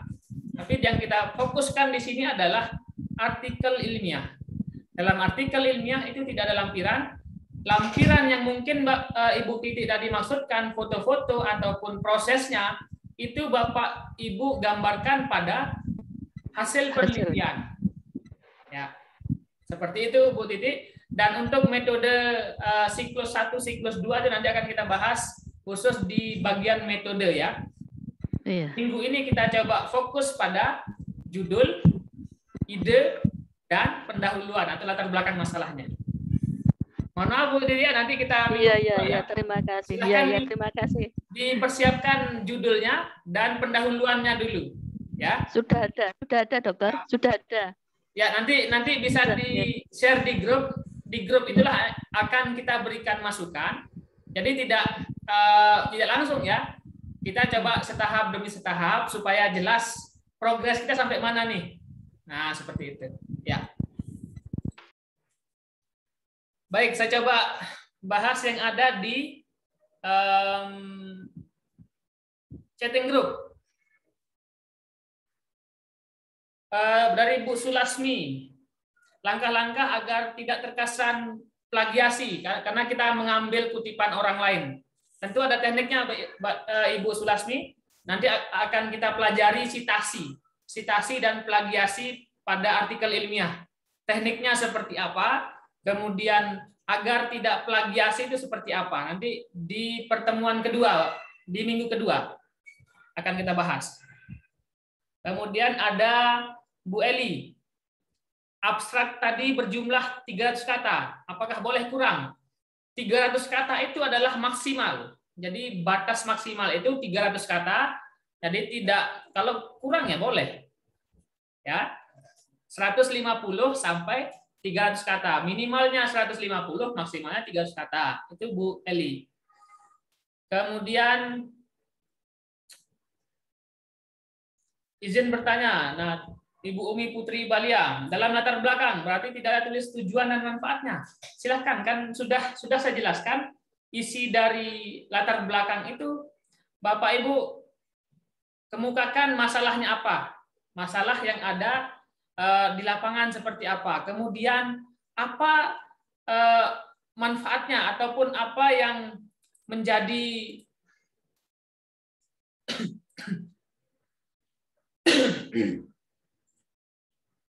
apa yang menjadi apa istilahnya fokus ataupun pentingnya masalah itu yang dibahas. Tentu nanti ada bagian-bagian tujuannya di sana, tetapi tidak seperti laporan berpointer-pointer. Silahkan dikombinasikan bahasanya nanti pada latar belakang, dikombinasikan tujuan dari penelitian ini apa, kemudian dilanjutkan pada paragraf. Tidak seperti di laporan, ada bagian A, tujuan penelitian, kemudian B, manfaat penelitian. Tidak seperti itu. Kalau di artikel itu paragraf per paragraf disambung sehingga enak untuk dibaca. Tujuannya apa, manfaatnya apa, kemudian pentingnya apa untuk dibahas penelitian ini. Itu diolah dalam latar belakang. Saya persilahkan kembali untuk yang bertanya saya langsung, Pak Osman Freddy Oktafrizal. Silakan Pak Osman. Assalamualaikum. Ya, waalaikumsalam Pak. Selamat sore Ya. Pak.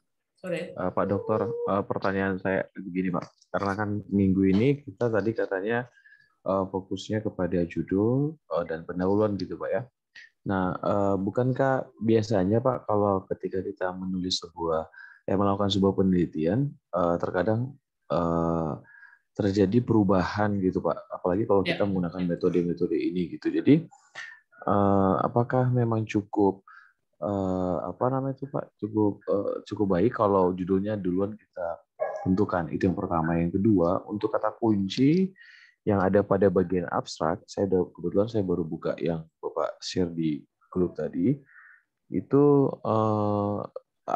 gimana kira-kira Pak untuk penentuan kata kunci yang tepat itu menurut Bapak itu seperti apa begitu? Terima kasih Pak. Selamat sore. Baik. Selamat sore Pak Osman. Terima kasih atas pertanyaannya. Nah, bagus pertanyaan Pak Osman. Dan untuk pengetahuan Bapak Ibu semua dan mungkin ada juga yang sepemikiran dengan Pak Osman ataupun pertanyaannya sama. Oke, apakah dari mana kita mulai? Apakah judulkah, idenya kah, ataupun latar belakangnya dulu? Nah, ini intinya. Tentunya Bapak Ibu harus ada ide dulu. Nah, ide tadi sudah disampaikan oleh Pak Randi. Ide itu berasal dari mana? Apakah masalah yang ada pada lingkungan kita, apakah di kelas ataupun yang akan kita teliti? Apakah ide itu berasal dari kita melihat ataupun mengamati sesuatu yang unik gitu? Ataupun kita memiliki ide dari pengalaman kita? Nah, ini pentingnya, makanya Bapak Ibu, apa yang akan Bapak Ibu bahas? Apakah dari sisi pendidikan Bapak Ibu, misalkan Bapak Ibu mengajar apa, kemudian masalahnya apa misalkan, atau Bapak Ibu mungkin mau menulis ataupun meneliti terkait dengan keunikan sesuatu, wah misalkan sekolah ini bagus seperti itu, atau budaya belajarnya bagus, kita ini tertarik gitu kan, tertarik untuk melihat seperti apa sih budaya belajar ataupun proses budaya belajar yang bagus itu. Nah, ketika kita sudah punya ide, nah berkembang nih menjadi permasalahan, menjadi sebuah latar belakang, apa tujuan kita, apa masalah yang ada ataupun yang ingin kita teliti itu di lapangan. Kita ingin mengetahui ini gitu. Nah, lalu setelah kita menyusun latar belakang, kemudian sudah ketemu masalah dan teorinya, kalau judul mungkin bisa berubah sifatnya sesuai dengan apa yang akan kita teliti dan fokus. Bisa saja kita ubah kalimatnya supaya lebih keren gitu, ataupun lebih menarik untuk dibaca. Seperti itu Pak Osman yang pertama. Kemudian yang kedua terkait dengan, mungkin ada tanggapan Pak Osman? Iya Pak, baik, udah dapat poinnya Pak. Terima kasih. Oke, silahkan Bapak Ibu, kita targetkan ya, targetkan minggu ini. Silahkan Bapak Ibu, mungkin dari ide masalahnya di kelas, ataupun ide kita ingin meneliti sesuatu yang positif, kita ingin menulis berdasarkan pengalaman pribadi atau tindakan pribadi yang disebut best practice. Silahkan Bapak Ibu, kami persilahkan kepada Bapak Ibu mana yang menurut Bapak Ibu cocok ataupun mudah Bapak Ibu lakukan. Jangan sampai penelitian ataupun tulisan itu yang membebani Bapak Ibu. Nah, selanjutnya saya persilahkan kepada Ibu Endah. Ibu Endah Yuli Astanti. Terima kasih atas waktunya. Assalamualaikum warahmatullahi wabarakatuh. Waalaikumsalam. Sebenarnya gini, saya saya sudah punya masalah nih. Saya berangkat dari masalah ya. Tetapi saya belum punya solusi. Jadi gini Pak, mungkin nanti bisa share juga dari teman-teman yang lain. kami ini ada di SMK, Ya. kemudian materi itu banyak, ya. Kemudian waktunya sangat terbatas karena kami pakai sistem block full. Kemudian selain sistem block full, kami juga mengajar di kelas 12 sehingga mereka hanya dapat 8 kali tatap muka, itu pun dalam 1 semester. Jadi sistem blok, jadi praktek teori seperti itu. Ini masalah saya, cuman saya belum dapat solusi nih. Saya dari tadi coba scroll mencari apa ya solusinya kalau untuk masalah waktu gitu. Mungkin nanti saya selain bertanya kepada Bapak, mungkin kalau ada masukan kepada saya secara pribadi juga dari teman-teman peserta diklat yang lain mungkin seperti itu. Terima kasih. Itu saja Bu Endah. Ya, saya coba tanggapi ya. Oke, Bapak Ibu pasti memiliki masalah. Masalah itu tentu tidak hanya negatif Bapak Ibu ya. Masalah dalam penelitian itu bisa sifatnya negatif ataupun positif. Negatif itu mungkin ada sesuatu hal yang terjadi seperti itu. Kemudian kita ingin mencarikan solusi nih. Nah, misalkan ada permasalahan Bu Endah tadi.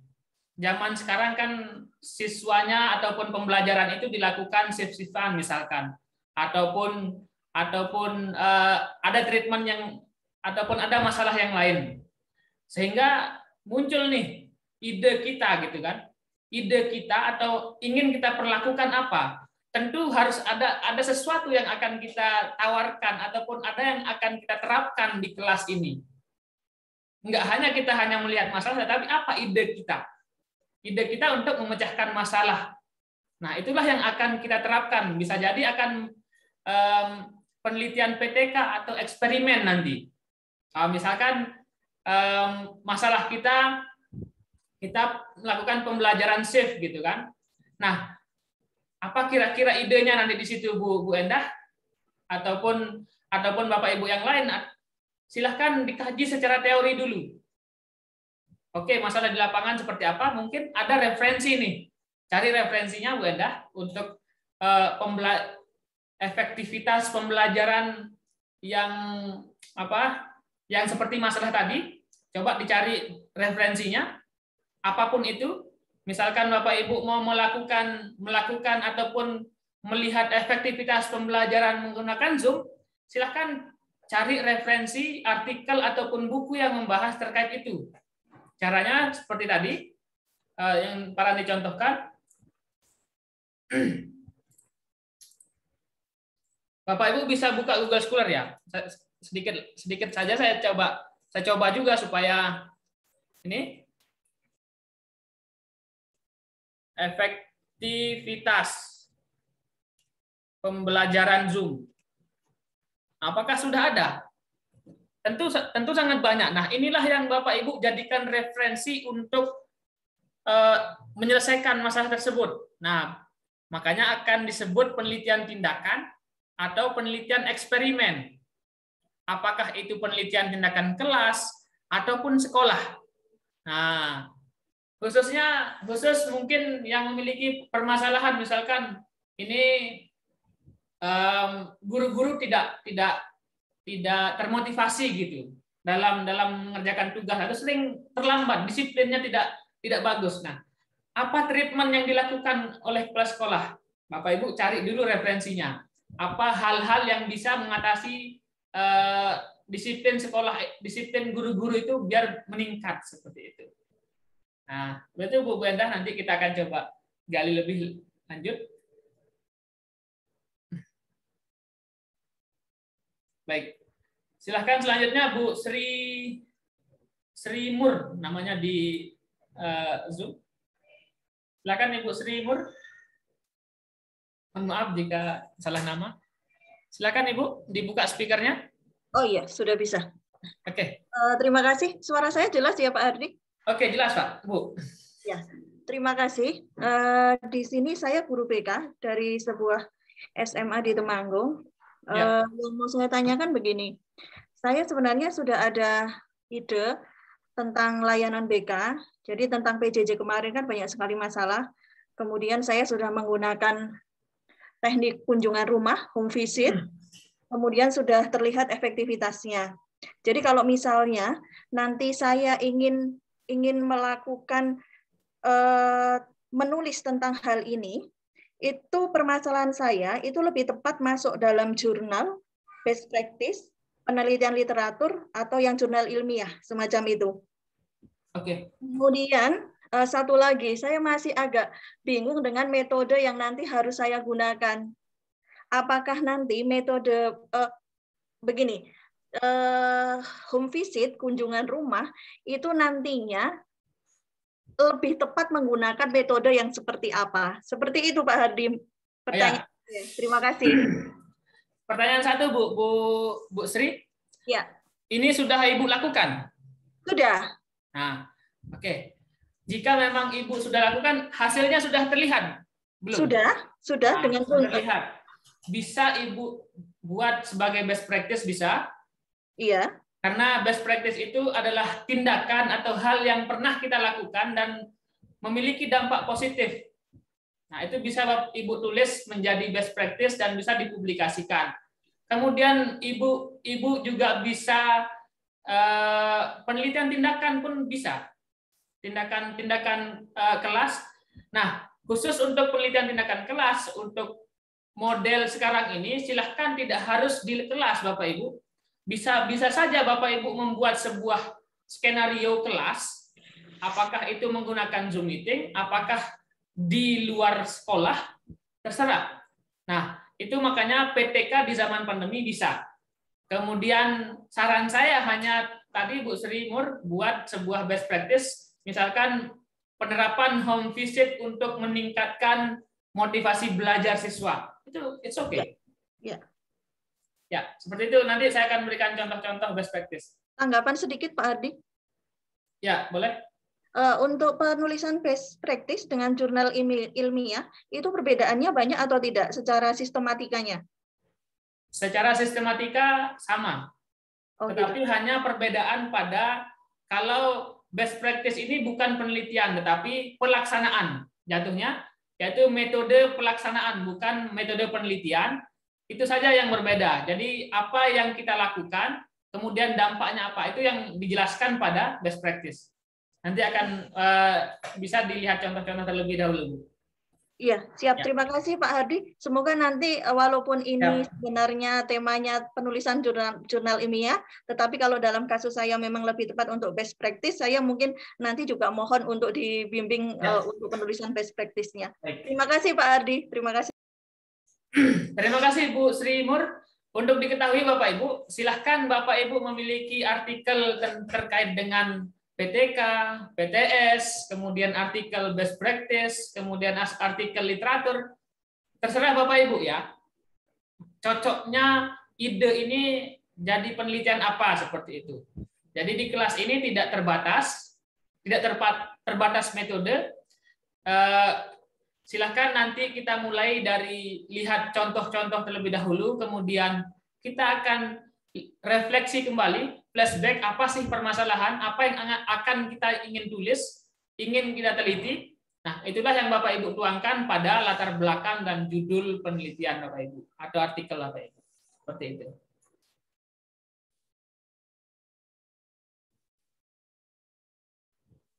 Nah, ini mungkin ada pertanyaan dari Ibu Sutiani di kolom chatting.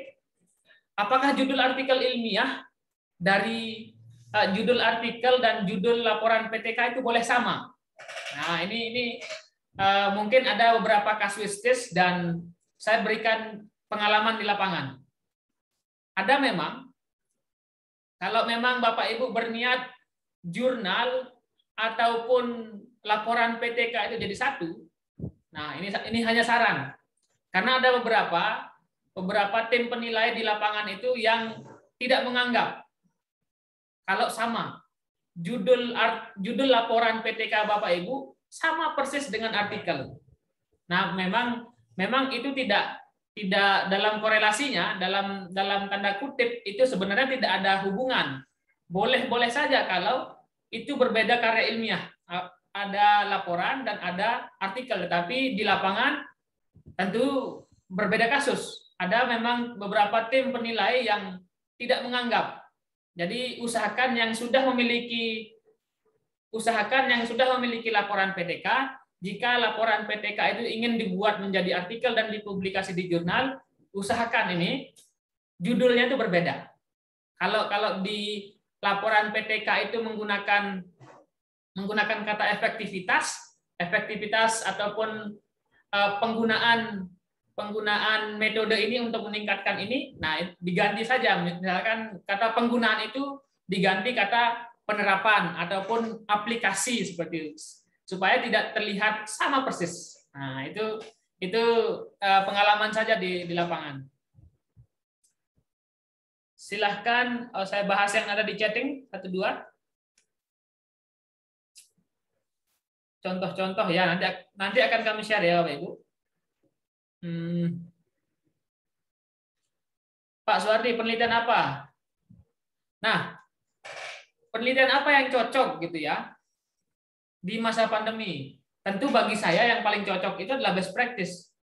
Best practice dan penelitian literatur yang paling cocok, yang paling simple ya untuk Bapak Ibu lakukan. Nah, best practice ataupun penelitian literatur ini tidak terbatas untuk guru saja. Semua orang bisa. Apakah itu dosen, wideaiswara, kepala sekolah, kemudian profesi yang lain. Karena best practice adalah kita akan menuangkan apa yang pernah kita lakukan yang memiliki dampak positif. Tentu Bapak Ibu pernah itu kan? Dari sekian lama pengalaman Bapak Ibu, ada satu hal yang pernah Bapak Ibu lakukan di kelas misalkan ataupun di sekolah yang memiliki dampak positif, itu bisa ditulis sebagai karya tulis ilmiah ataupun penelitian literatur. Nah, ini yang penelitian yang nggak perlu keluar rumah, cukup Bapak Ibu kaji referensi, itu sudah bisa menjadi artikel ilmiah. Itu dari pertanyaan Pak Zainuddin.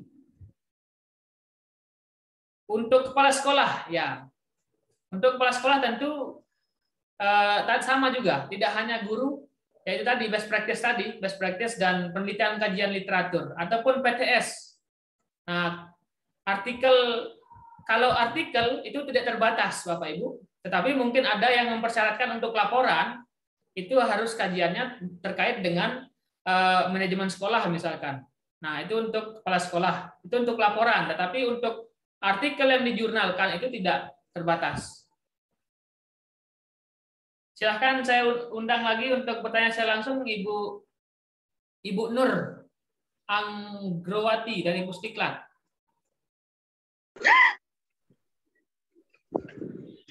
Ya, baik Pak.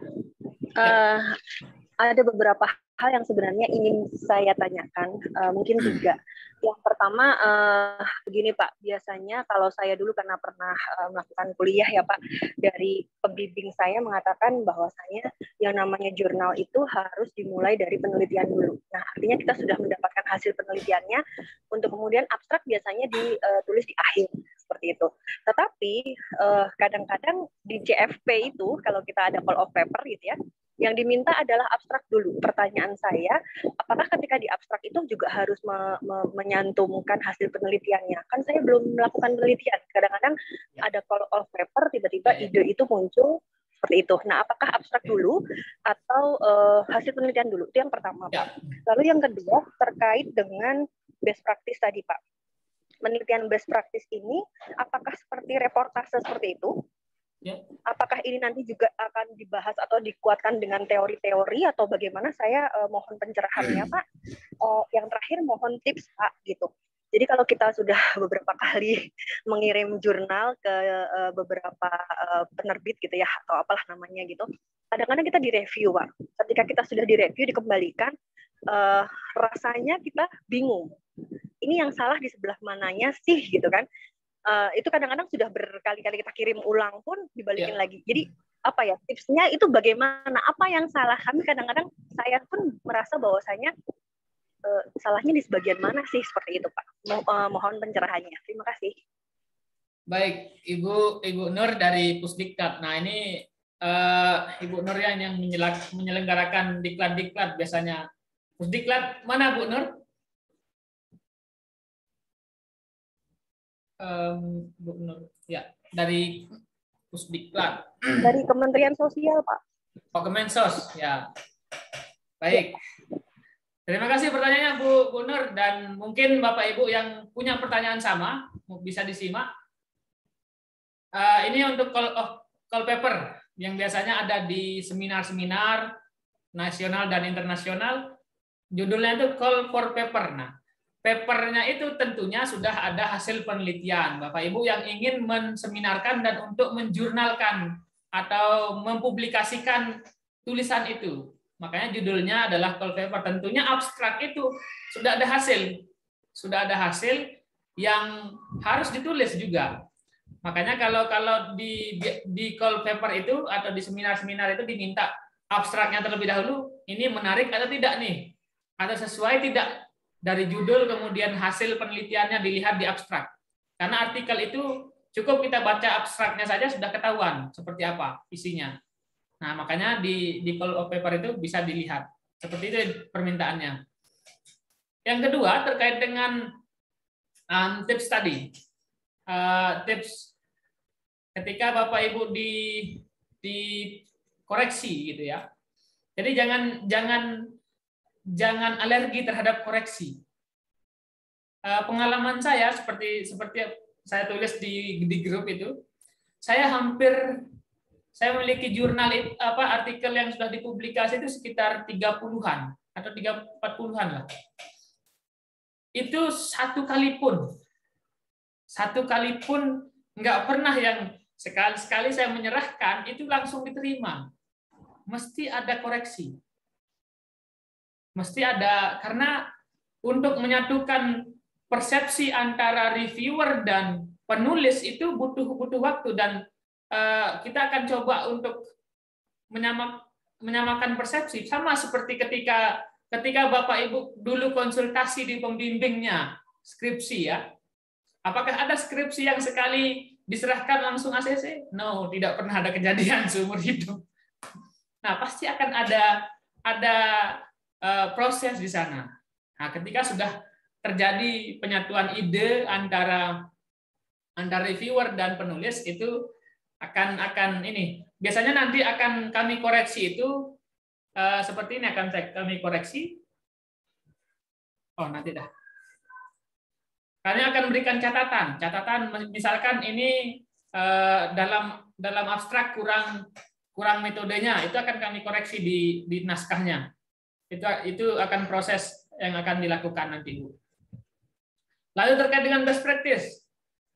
Best practice itu nanti akan kami berikan contohnya. Tentu best practice juga termasuk dalam karya tulis ilmiah, yang artinya kita tidak hanya sekedar mereportase sebuah pengalaman kita, tetapi kita harus membahasnya apakah memang yang kita lakukan ini berkaitan tidak dengan di teori-teori, ataupun ada hal-hal yang harus dimasukkan di sana dalam hasil dari tindakan kita. Misalkan kita akan melakukan ataupun best practice yang pernah kita lakukan nih, kita coba untuk kita pernah menerapkan tadi seperti tadi home visit tadi untuk meningkatkan motivasi.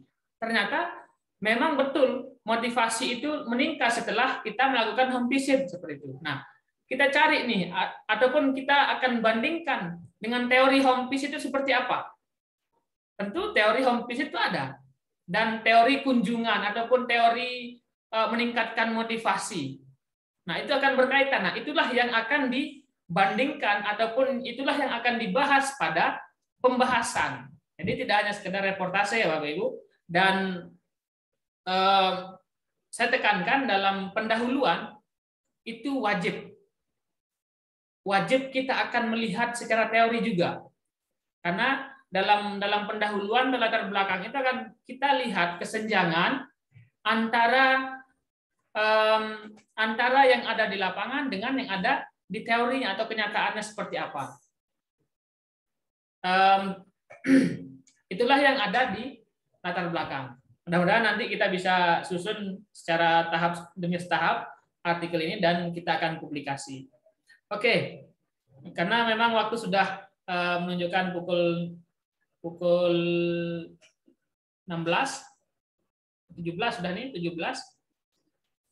Sedikit saya informasikan terhadap jurnal yang akan kita tuju.